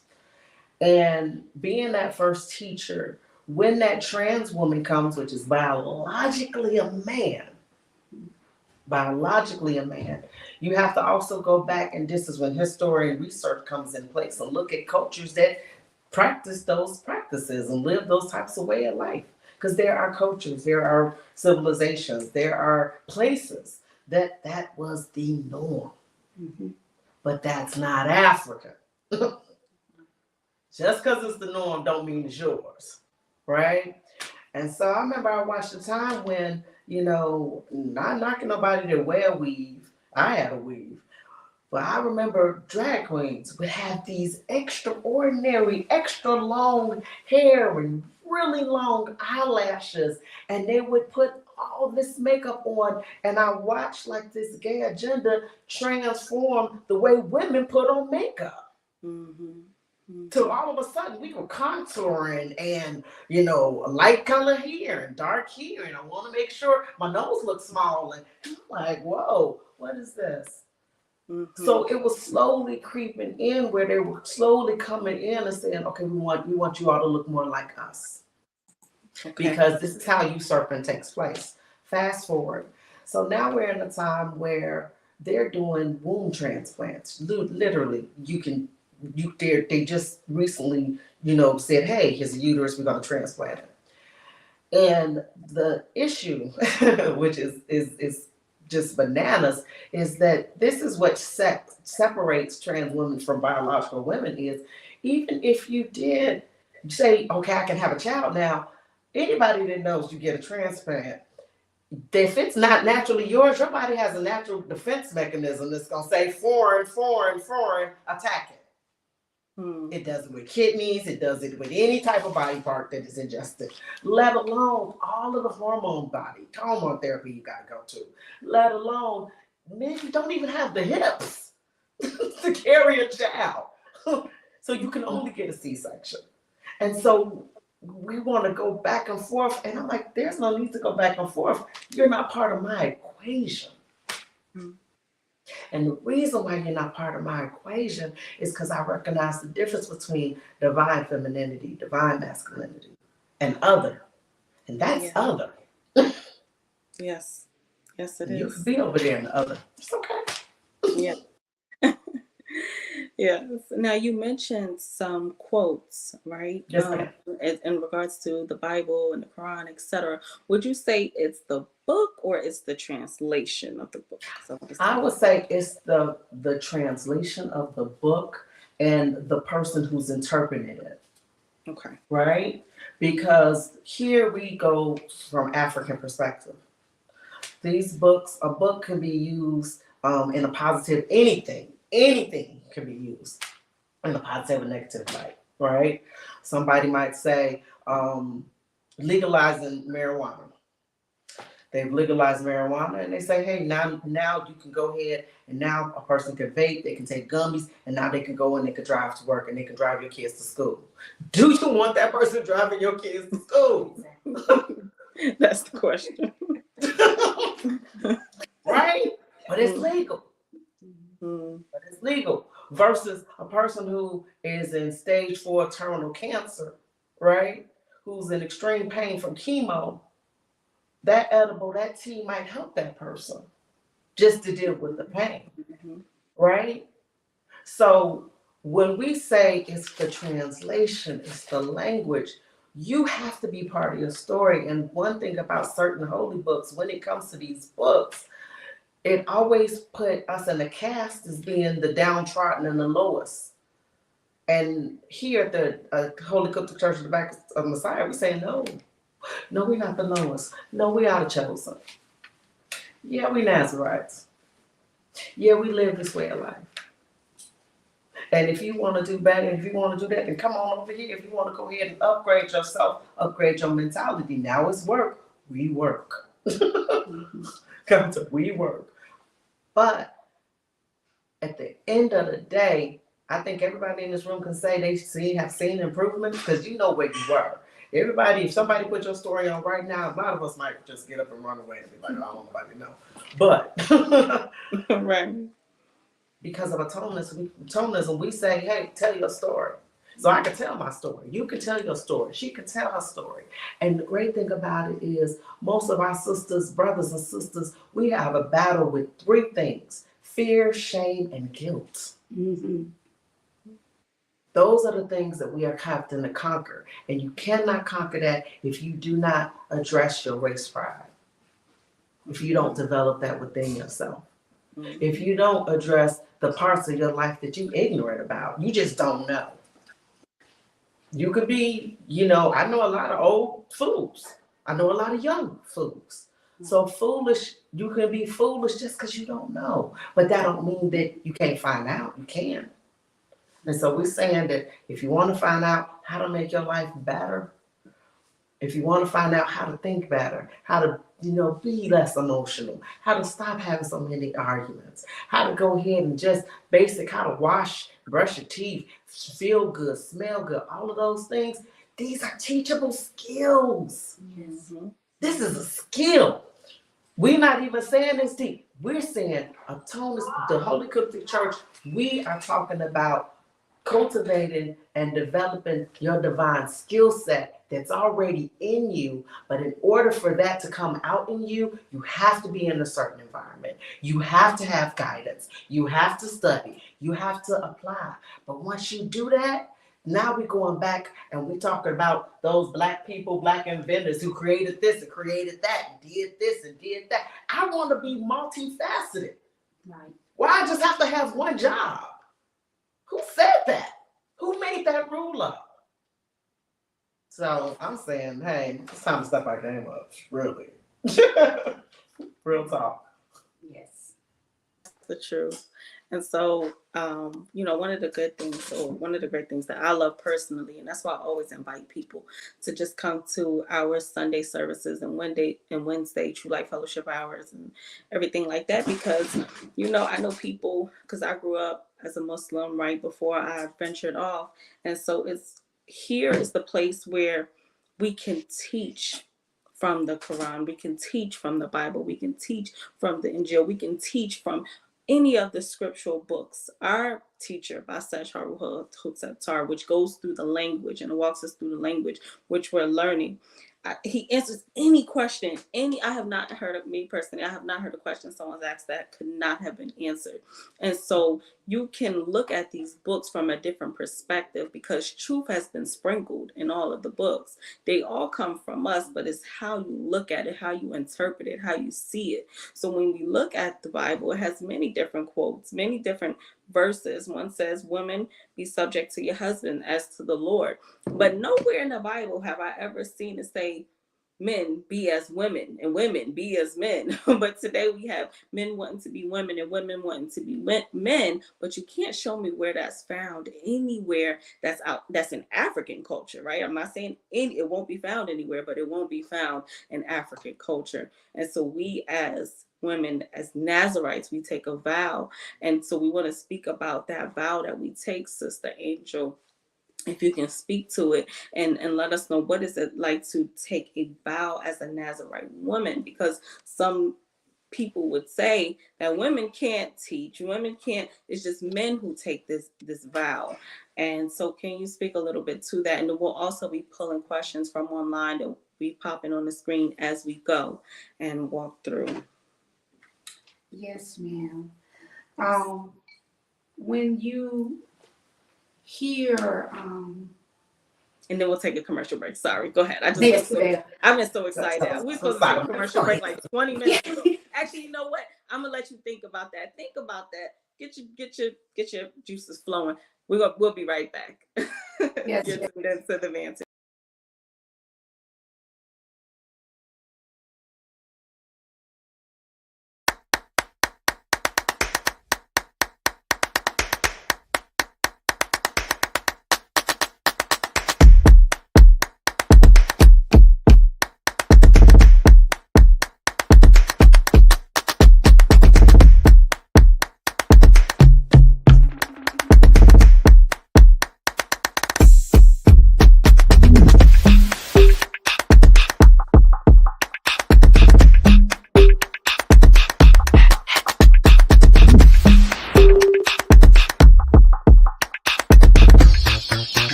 Right now, get conscious news every month.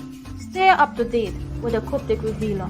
Every month, you can expect conscious perspectives, balanced advice, inspirational stories, together with provoking discussions on every topic. Read and enjoy a magazine that goes beyond and above the scenes. What you waiting for? Start your collection now. This full-color magazine for just $3 US. You can get it as a PDF to read on the go, or as a physical copy to read in the comfort of your homes. Stacking too high? Don't throw it.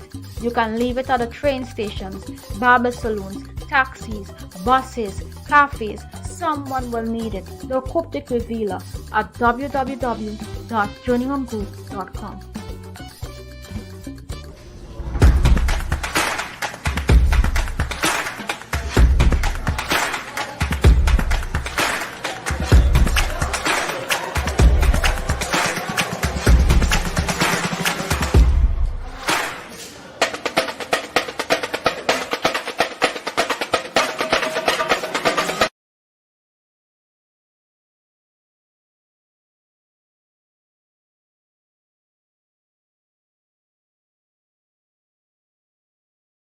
Righteous Jewels, and this is your Conscious Podcast. We'd like to thank everyone who's been tuned in today. I know it's been a while, but these conversations are necessary. So we're going to kind of get through the second half of today's show, today's segment. And I want to remind everyone, if you have been tuned into the Vantage Point, if you have been following Righteous Jewels for some time now, and you want to advertise your business with us, we like to promote Black-owned businesses. If you have a business, if you have something that you're doing to help our people, to help us in this condition that we're in this state, whatever products it is that you're trying to promote, we are offering you that chance and opportunity here. So if you would like to reach out to us, email to righteous, the number 2, righteous.jewels@gmail.com. You will also see some things coming up on our social media accounts, so listen out for that and share this message, spread this message, let people know that there's people out here that are trying, that are doing something to help us as a collective. And so we're going to keep going with today's segment so that we can allow everybody to go eat, because I know everybody's hungry. We're going to bring Sister Angel and Dr. Ford back on the screen, as well as our associate pastor, Karen Hilton. Welcome back after today's break. And we were talking about the vow of a Nazarite as a woman.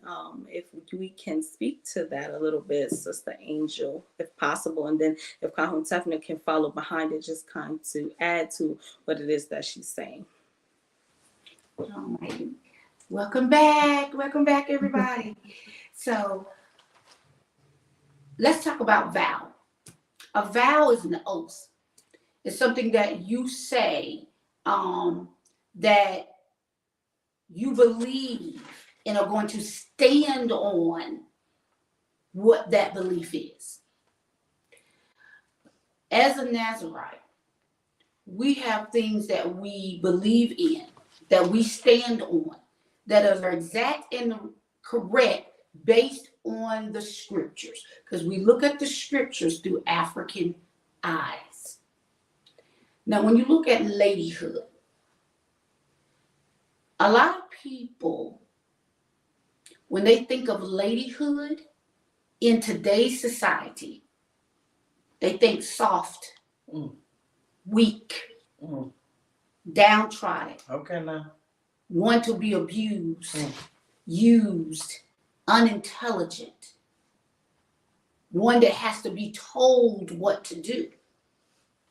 Because they look at our foreparents as weak.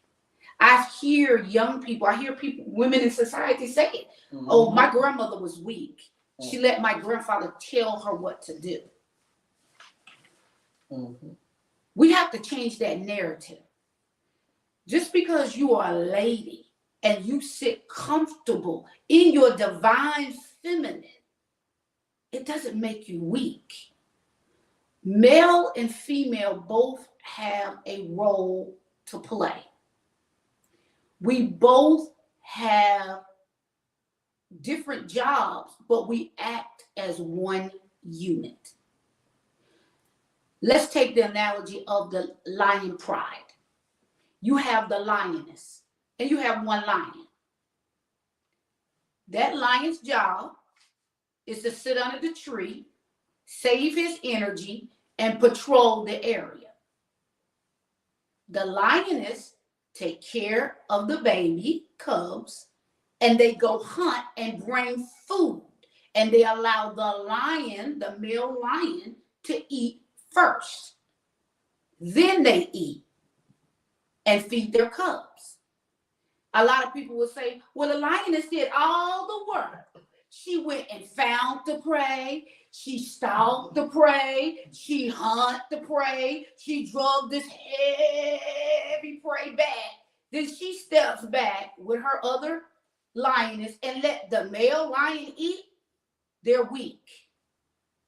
There's a reason why they let him eat first. First of all, he has to save his energy to patrol the area to protect the family.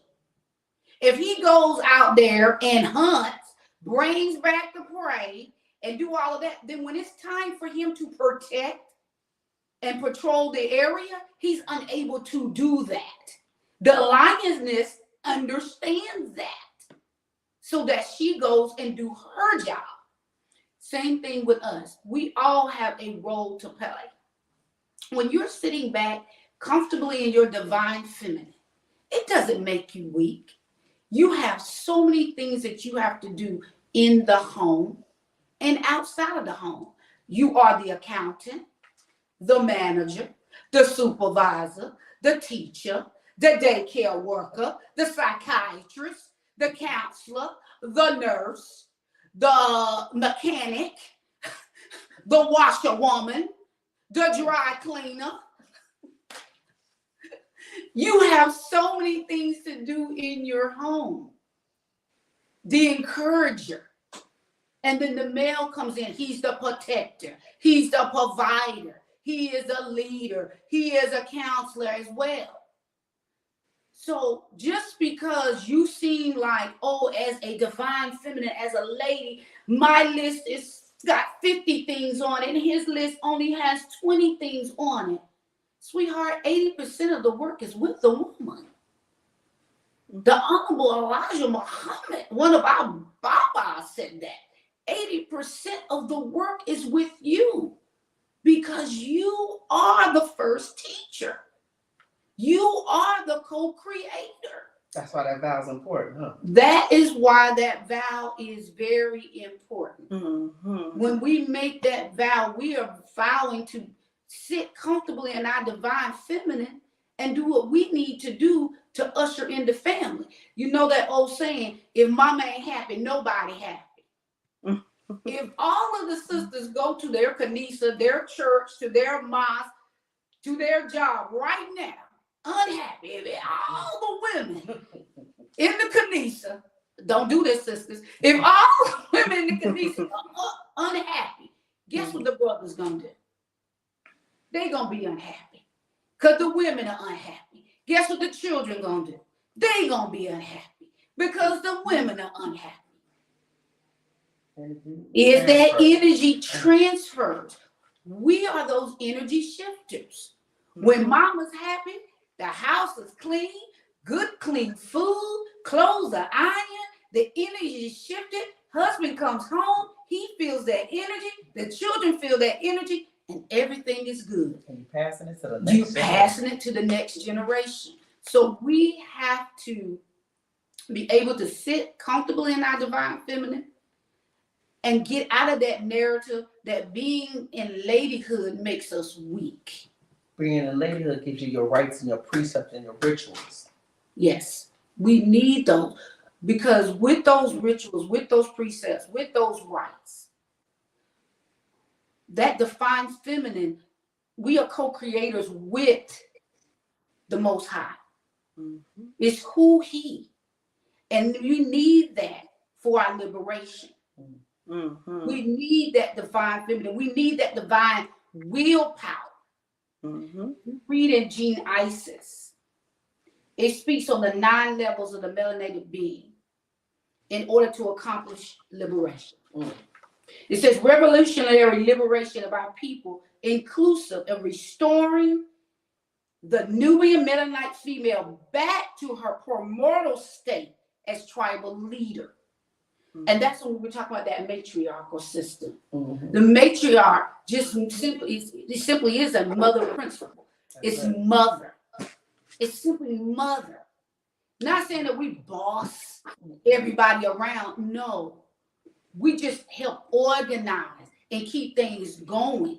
That's why we call our church the mother. And exactly, we call our kanisa the mother. The mother is, when we come into our sacred space, we're in the womb. We're learning all over again.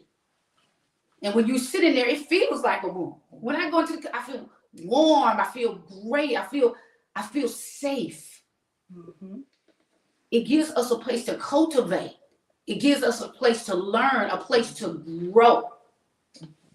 So as you're embracing your ladyhood and changing that narrative, especially amongst melanated females, because I heard Sister Zundy when she was speaking last Sunday. She talked about that INETEPENT. Do you see what I mean? Okay, that used to be the song. Everybody, all the sisters were singing that song. As I was singing, there was some sisters up there rocking their hand. We got to get out of that. See, that's And that's not Fat Joe. That is not it. That independent woman, that I'm a strong Black woman, hear me roar. When we tear down the family, when we tear down our men by saying, I don't need him, we are getting into feminism. And that's not what we're about. We're not about feminism. We're about Africana womanism. That is our basics, along with King Isis and the etiquettes of mobility, toward our liberation as ladies. It feels good to stand beside sisters who are comfortable in their ladyhood, who walk a certain way, who talk a certain way, who dress a certain way, where if I want to send my grandbaby to Dr. Ford, I know my grandbaby gonna get a decent meal. I know my grandbaby is gonna be in a clean environment. I know my grandbaby is going to be exposed to positive images, things that look like her. She'll see positive things. I don't have to worry. I don't have to call and check and worry. Is she doing something to my child? Is my child being exposed to something? No, because we have women in our organization that are comfortable in that ladyhood. And that's so true. That is so true. And it's good to be around real men. You know, when you have those noble men, those noble men that walk the walk, dress it, talk it, know it, and they are manly men. They are protectors. No skinny jeans. They don't wear the skinny jeans. They don't wear the European cut suits. You know, body shirts. Oh, the body shirt. No, we don't want that. We have to have manly men. Because when society says it's okay for you to go into the women's department to get your jeans and to go get a lady shirt, and it's fashionable for men to do this, you're going, oh my God. And I love fashion, but I can't watch fashion shows no more because they have this all-inclusive. It used to be a time where you knew what was the lady side and what was the gentleman side. But now it's all mixed in. Did y'all see Usher in that skirt? It looked like my high school uniform. He was in my high school uniform, y'all, for real. I was like, what? But we know that the kids are the ones running the fashion industry. Yes, right? the fashion industry is saying it's okay. You got basketball players who wear nice suits to come to the basketball games, and you got, I forgot the basketball player, he's got on a skirt coming in to play basketball. But he's saying he has on a manly skirt. No, sir, it's a skirt. It's a skirt. You got it out the park. No wonder we women can't find skirts because the men buy them. That's a perfect segue into my next question, right? Which is going to go to Colin Tefner, because I always say when I'm talking to some of my other sisters, and you know, they speak about the different things that are taking place, and we can see this on the screen, the skirts and the dress that Sister Angel is mentioning to us. But when I speak to some of my sisters, and they tell me about, you know, their relationships and the breakups and the, you know, all these different things, and I only have one solution for you, right? And I tell them, like, I don't want to sound like I'm preaching to you or any of this, but I only have a solution that I can tell you worked for me. I can't give you any other solutions because they didn't work. And so I always say, first off, you have to be a part of something. You have to be a part of something. And I used to say, go here, go anywhere that is going to fight for our people, and that's going to make you a better person. But now I say, come here, because I know that this is the place, and I know that it works, and I know that it's real because it has worked for me and so many others, right? But I always tell them too, I'm like, that place that you find, that home that you find, that's where you're going to find your man. Because you out here in this pool full of sharks. and you're looking for a It's righteous blood in the man. water. You're looking for a righteous man in an unrighteous world.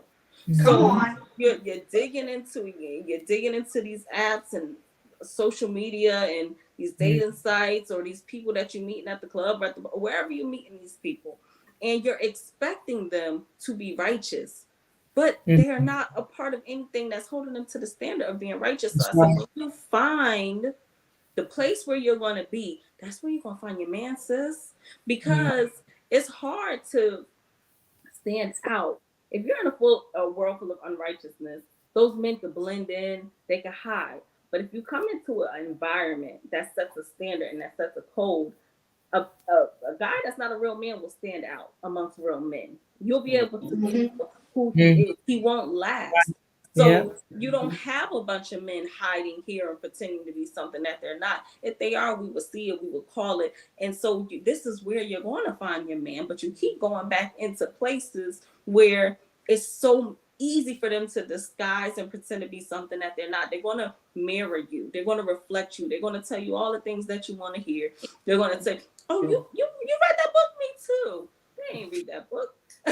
They don't know Mm. anything that you're talking about, but they're gonna mirror you to make it That's right. seem That's like he's the man that you want him to be. And right. He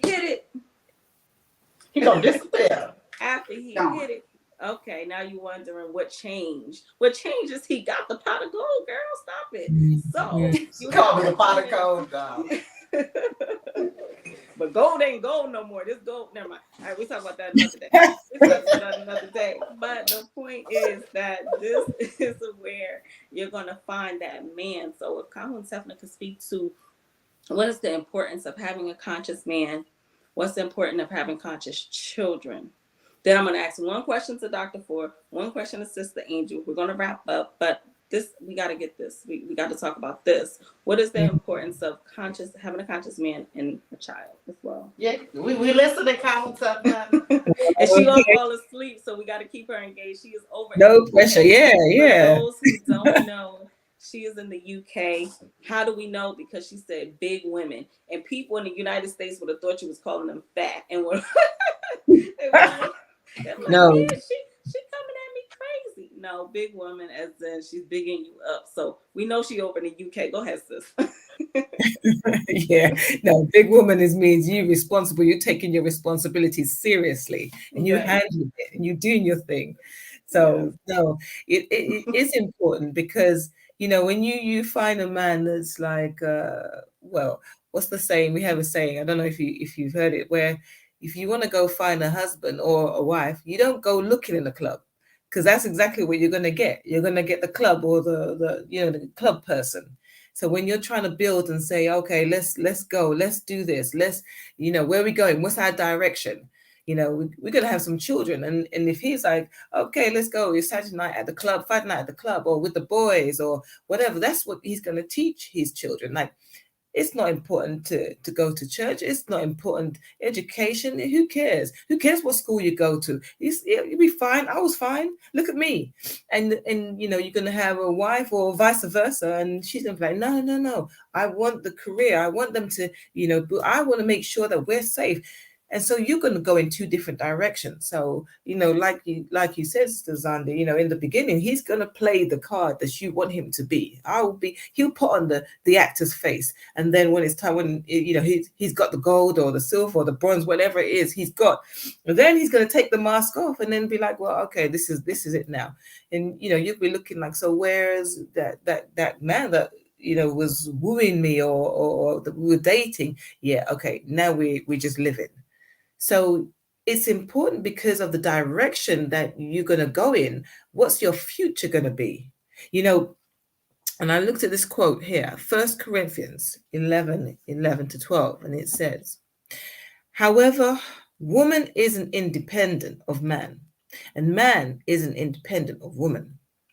From woman, from independent. So let me start again. However, woman isn't independent from man, and man isn't independent from woman in the Lord or in the face of the Lord.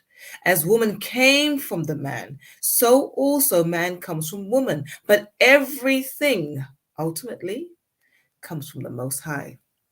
So when you find that man or that woman, when you find that man, that husband, that's conscious and saying, okay, ultimately our first and utmost is the most high heavenly one, you two are going to walk and you're going to have the same goals. You won't have there's not going to be obviously you have your small disagreements, but ultimately we're not independent of each other. We're dependent on each other. We're going to bring the children to be dependent on that way. We're going to unison. We're going to be like two people coming as one. We're binding of two flesh. We're going to be, this is our goal. This is our aim. Ultimately, it's the most high heavenly one. Ultimately is, we're conscious because it's not just about being conscious, but it's about being spiritual as well.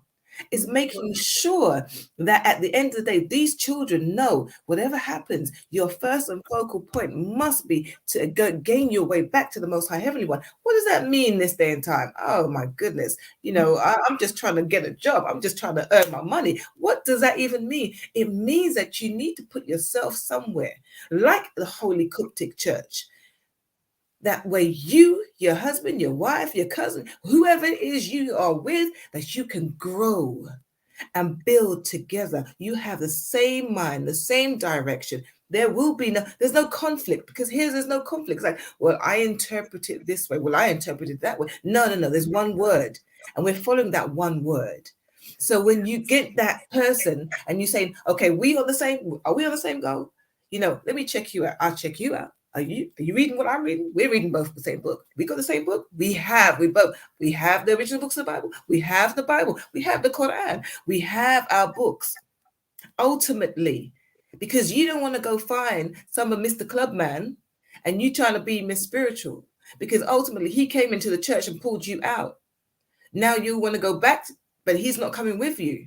So ultimately find that mindset first. The same way, we say to the brothers, you got to find that mindset in the woman, because where you going out there and you're getting a club woman or a woman that likes to go out to the bars or the wine bars. I don't go clubbing. I just go to the wine bar now and again. I go out with my girls for a drink. And you trying to pull her into spirituality or into the Holy Coptic Church and she's not coming. You ask yourself why. So it's really important that not just consciousness, but spirituality, and more important, gaining your way back, your story, finding your story and living according to how we lived, our African story, because that's most important. That's where we were great, and that's where we will be great again. Yes. Thank you, Colin. All right, and Dr. Ford, I see everybody on the screen dressed up in regal wear, Atonis wear, and the guards of the Nazarites. Why? First off, why are you even dressed that way? Number one, that's just plain and simple. Why? How does it make you feel? Just talk to us about dress for a second. In history, okay, first, these look good. We ain't gonna lie. We look good. It is what it is. Go ahead. I'm okay. This is fly. Okay. Now we can get to serious. In history, if you ever look at history, and if you ever look at when it comes to liberation, if you just take a look historically, fashion also talks about liberation, right? And whether it was the Black Panthers, whether it was the Nation of Islam, whether it was Marcus Garvey, whether it was, you can go back to Deuce Ali, you can keep going back. But there was always a style that says, we're one, we're connected, we move as one. That is the great thing about, number one, having clothes that also represent, because it helps you to separate from all of the silliness that's out in the world sometimes. Real talk. I can go into any place and people will stop and say, you look really nice. What is this? And they'll stop and they'll ask about, what's that symbol? Why are you wearing that? Who are you? That's what they like. What is this? Because your clothes, you don't have to speak to say, I'm about business. I'm about that life. Right? People do it all the time. whether they do it via the Bloods and the Crips, whether they do it with police uniforms. It represents a fraternity, a body of men and women, a sisterhood and brotherhood that have decided that we will live this way of life. And that goes again to that vow, right? Of saying, every day I wear this. One. Two, protection, right? People, you see people and they kind of be tatted up and they just wear all types of tats and this and that. This is our sacred seal that's here on my chest. And these talisman, right? They're also forms of protection as you go into this world, as you walk into this world, because there's a lot going on every day. You have to stay garbed up. And so it's really important whether you wear it in the form of jewelry, right? Whether you wear it as a chain, whether you wear it as on your clothes, whether you wear it when you cover your Shabbat bread and you cover your bread. Everything, symbology is very important in our African, way of life and in the things that we do. One, two. Three, last but not least, when it comes to being a lady, dressing like a lady, this outfit demands respect. She doesn't have to say anything. It just demands respect. And so if we're asking people to move in divinity, carry yourself in divinity, to live your way of life, to walk amongst brothers and sisters who want to be regal, who want to be noble, that means that this has a responsibility. And so part of coming up out of the world of wearing the everyday fashion that they say, whomever they is, and deciding, no, this is part of my culture. I decide how I want to dress, not based off of what's on TV, but based off what's in my scripture. I decide what I want to eat, not what's on TV, but what's in the scripture. I decide who will be, for, of, and by each other, not based off TV, but in the scripture. And as you keep putting those pieces of well sew up together, one piece at a time. Got the R, here's the E, here's the L, here's the S. You're starting to put all of those pieces together, and there's different components in each piece, right? So for example, this is our way of life. This is our religious garb. This is our everyday wear, right? I'm wearing it. That means I have the garb. I have the mentality. I'm reading the scripture. All of these are putting back what was taken from us. That's right. That is a responsibility. And so learning how to sew, learning how to cook, learning how to be a sister. Mm-hmm. Dr. A.J. Vollmer, he has said in one of his sermons recently, he was just like, I had to learn how to be a father. I had to learn how to be a husband. And then when everybody honest, we can all say the same. Mm-hmm. We had to learn how to be mothers and sisters and wives and daughters. We're learning. But he is the first one to say it out loud. And so we're wearing this represents, I live my truth and I wear it out loud and I wear it with pride. Mm-hmm. That's why this scarf is important. Okay, come through, sis. All right. Sister Angel. All right. We're going to come here because now we need to talk about this sisterhood, right? What is this sisterhood that you're a part of? What is sisterhood? What are we offering ladies who never heard of us, never seen us, listening in here at the Holy Coptic Church as it pertains to sisterhood? Talk to us, SOADOT. Well, SOA and DOT is the Sisters of Aset, or the Daughters of Tararet, is a sacred order within the Holy Coptic Church and Journey Home Group. That sacred order, we also have oaths that we take to be a part of that sacred order. The sisters in this sacred order, they have rules of engagement. We meet and we speak on different things as Ladyhood. We teach on table setting. We teach on how to be a lady, how to become lady, where you may be weak in areas. We speak on learning how to sew and cook and take care of your husband, your children, how to act at home and abroad. The same 7 units that the Nation of Islam had. We have those same units or teachings within the Holy Catholic Church. To be a sister,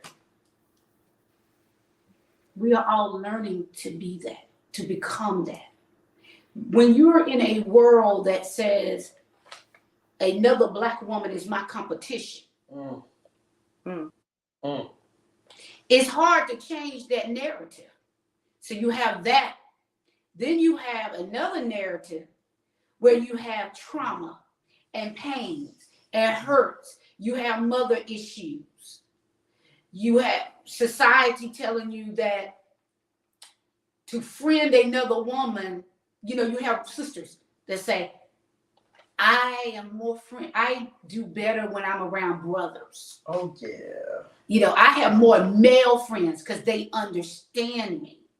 Because we fear talking to one another. I'm not going to talk to her, but you'll go to a man and tell all your business.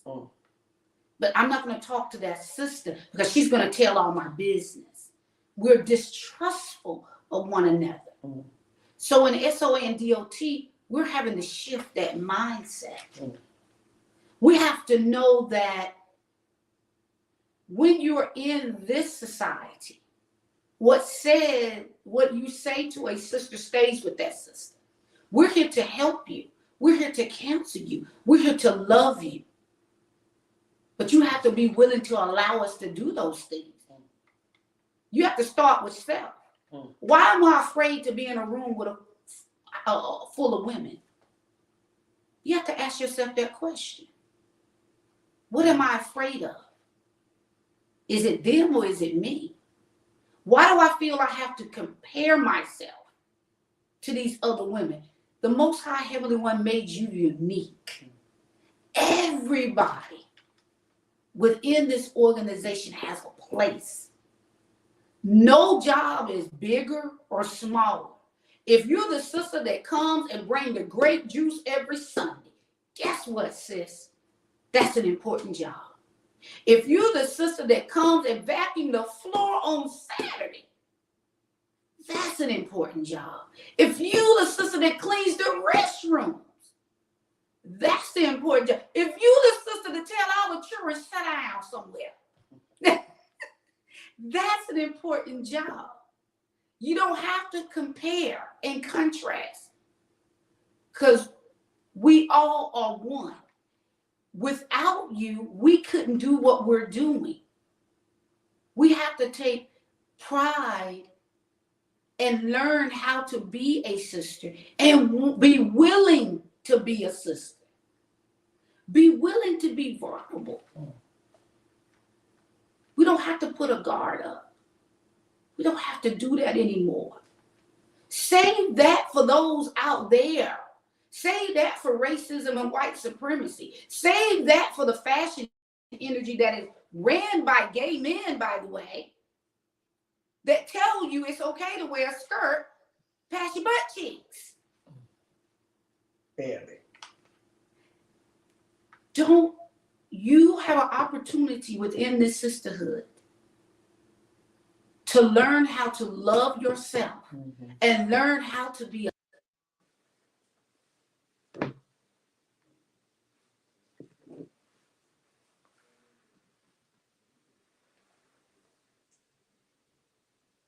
Sis, we can't hear you.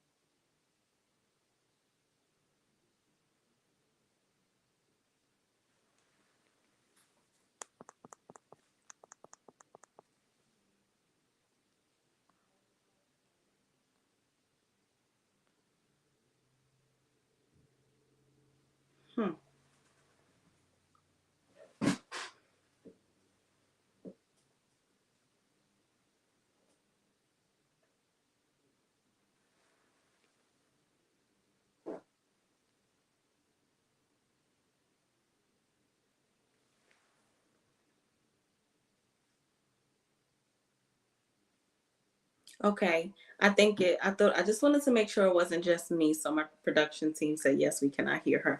I was making sure I didn't want to cut anybody else. So Sister Angel was dropping it. She's going to come back in and finish up what she was saying. Calhoun Tefna, we're going to get ready to wrap up in just a moment. I do want you to touch on one thing so we can give Sister Angel the opportunity to come in Mhm. and finish what it Sure. is that she had to say. So help her bring in this point on sisterhood, because you are also one of the coordinators of the Sacred Society Sisterhood, SOA DOT. Can you please Mhm. continue on, and then she'll jump back in and finish it out also. Okay. So, what Sister Angel saying, just to continue, is that whereas we're part of the coordinators, we're showing example to those. We're showing, we did a little group study where we taught the newer sisters coming in. This is how we study. This is what we do each week, and have passages in our original books of the Bible as well as the Bible. We've had, group meetings where we've had, breakout rooms, and we said, let's discuss this. What do we all think, and come together? And so it's about pulling those sisters who want to be noble sisters or noble women, noble ladies, and pulling them and saying, okay, let me take my hand. Let me lead the way until we can walk together arm in arm. And because there is something so special, there is something profound when you see women standing up teaching. And so that is what ultimately is going to happen, because these women who are learning all the time, who are teaching all the time, so you have yourself, you had Dr. Ford and Sister Angel, who was recently, teaching on Sunday, and in which great, absolute fabulous class. True did make sure I missed the first one and said, I'm not missing the second one. Come on, my sisters. So I was like, yes, sisters, come on, let's go. And so there's something about listening to women teaching, and they're making sense, and they're putting the dots together. So when we have a group of women of DOT and SOA, that okay, so these are youngers, we're going to teach you what you need to know in order to be that noble lady. We're going to teach you what it means in order for you to, how do I need to present myself? And it's not about being fake. It's not about, oh, I present myself in front of a man so I can get him, and then I just turn back into the witch from hell. No, it's about, well, this is a new life now. This is your oath. It's about being held accountable for something that you said that you were willing to walk in that light, and so for that we hold each other accountable, and we have discipline, and the discipline and the accountability and the responsibility and the way of life, it all goes hand in hand. And it's a beautiful affair when you see it all gel together and develop that bud into a blossom, into a beautiful flower. And she's teaching. Woo! Yeah. Yes. Yes. So I echo everything that my sister said today. And also just giving thanks to our teacher, right? Mm-hmm. Some people say, I wish I could have been there when Garvey was around. I would have walked with him. I wish I could have been there with Elijah. I would have walked with him. I wish I could have been there. And I've heard that, I wish I could. And I know before I was listening to some people and I heard Khalid Muhammad, I'm like, man, I wish I could have met them. But now we have someone right with us today that we Yes. are walking with, and that we have That's the right. the pleasure to know, to have his hand extended Mm-hmm. to say, hey, walk with me, so that we can achieve this thing called liberation. We have someone that has been sent to us in this day. So part of sisterhood and part of ladyhood is to give respect and to be able to give That's right. reverence to the man, right? And this man that we're speaking about is Reverend Dr. AJ Varma. He is the voice, he is the guide today. And so I want us to always make sure that we never are so big headed, or never are so engrossed in ourselves that Mm-hmm. we can't give respect and we can't give thanks, because it's okay for me to say, man, I would have been lost without you. Mm-hmm. I would have Yep. still been out here in these streets, or doing in the world of chaos, or I would have still been repeating the same mistakes, or recycling, or the habits, the old outmoded habits, these different things. So it's okay to, as a woman, give respect and thanks to one, your man, the man, but most importantly, here at the Holy Pulpit Church, we give thanks to our God that has been sent to us Reverend Dr. A.J. Farmer, because he is our Garvey. He is our Elijah Muhammad. He is Amen. our Noble Drew Ali. He is that person today. And we have to know that as a sisterhood, that's why we have came together, because there would be no SOA in DOT. And so that's one thing that's very important. I want to give Sister Angel, if their mic is working, a chance to come back in before we wrap up, and then we will let everyone enjoy the rest of their evening. Are you here, sisters? Namaste. There we go. There we go. We We're dropping apologize. it. We apologize for the technical issue.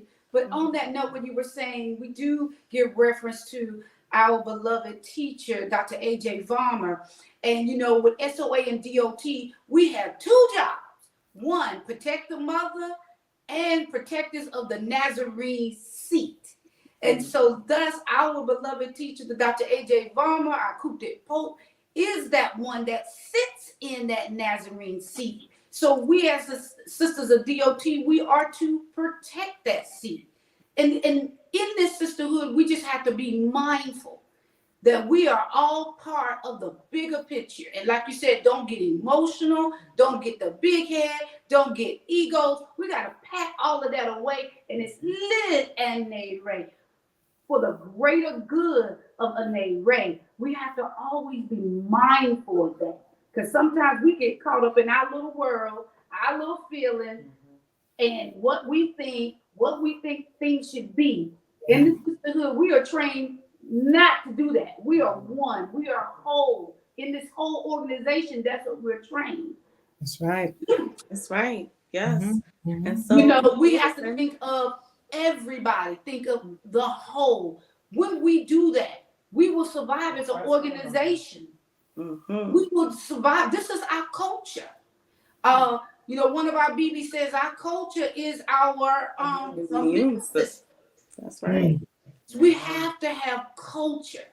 Yeah. The Holy Coptic Church provides that culture. When we were all telling our stories of what we were looking for and how we dibbled in that and dibbled in this until we came across the Holy Coptic Church. One thing I love about the Holy Coptic Church and what I love about the sisters is that they wear their ladyhood with pride.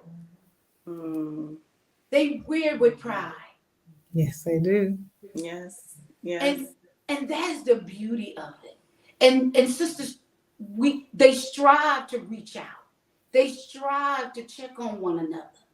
If you haven't started checking on your sister, if you're part of the Holy Culture, start doing that. If you have women out there that you know that this will be good for them, because they're out there in chaos and darkness, it is our responsibility as sisters to reach other women. We got to go out there. Get out there. We got to propagate. We got to make those, what I used to call when I used to work in marketing, it's called those dry calls. Sister Maggie was talking about those dry calls. Those cold calls. Them cold calls. We got to make those cold calls and talk to women and invite them out.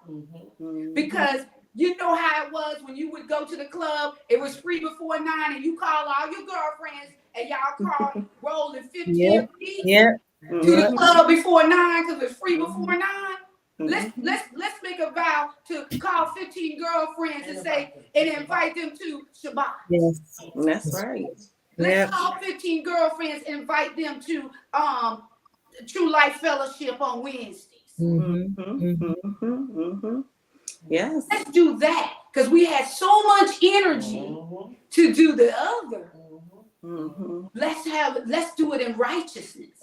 And you can invite them. You can you can tell them it's gonna be at your house. Exactly. And open up your home and let them come and let them watch it with you. Have a watch party. We had watch party for Olivia Pope. We did. Scandal was scary. We had Scandal a lot, right? Yes, we did. You remember the watch party we had for Olivia Pope in Empire? Same thing. Because where there are righteous women, men will follow. Come to the Kanisa. Come to the Kanisa. It's nothing like being in the building with people and just doing everything. It's a little girl named Sundiata. She is adorable. And she is forever saying, I'm on namaste. She walks around and she gives everybody pounds. So she is training up to be a lady. She is already, this is her modeling hospitality. This is her modeling courtesy. She is looking around and say, okay, in this environment, there's love. She gives love. That's right. That's right. Yes. So thank you, sisters, for joining today. This has been great. I love it. This is exactly what I wanted. It feels like the round table. We in different places. I love it. Yes, yes. And so, and one thing Sister Angel mentioned, I just want to say, just to clear this up for people online, like protect the Nazarene. Why would I need to? And men supposed to be to protect this, right? Because I can hear it. But they say Nut was the womb of heaven, right? And she was the canopy. And in that canopy, you have Geb. So that canopy was protecting him. So it's not that we can't protect our men. We are still responsible for protecting. And let's just be very, very clear on that. And so we want to thank everyone for joining us today on today's episode of The Vantage Point. Tune in next week. Remember what's being said today. It's our job to teach. Don't tell me we're the first teachers if you're not willing to learn. Don't say we're the first teachers if you're not willing to put in the work, which is required to teach the next generation, for you to teach your husband, for you to teach your children. So join a real sisterhood, join the Holy Coptic Church of the International. And remember, you can't do it alone. You cannot do it alone. A lion by itself is a victim. And that's a quote from our Basesh. A lion itself is a victim. So don't be a victim. Become part of the Holy Coptic Church International. And we'll see you next week on the Vantage Point. Peace.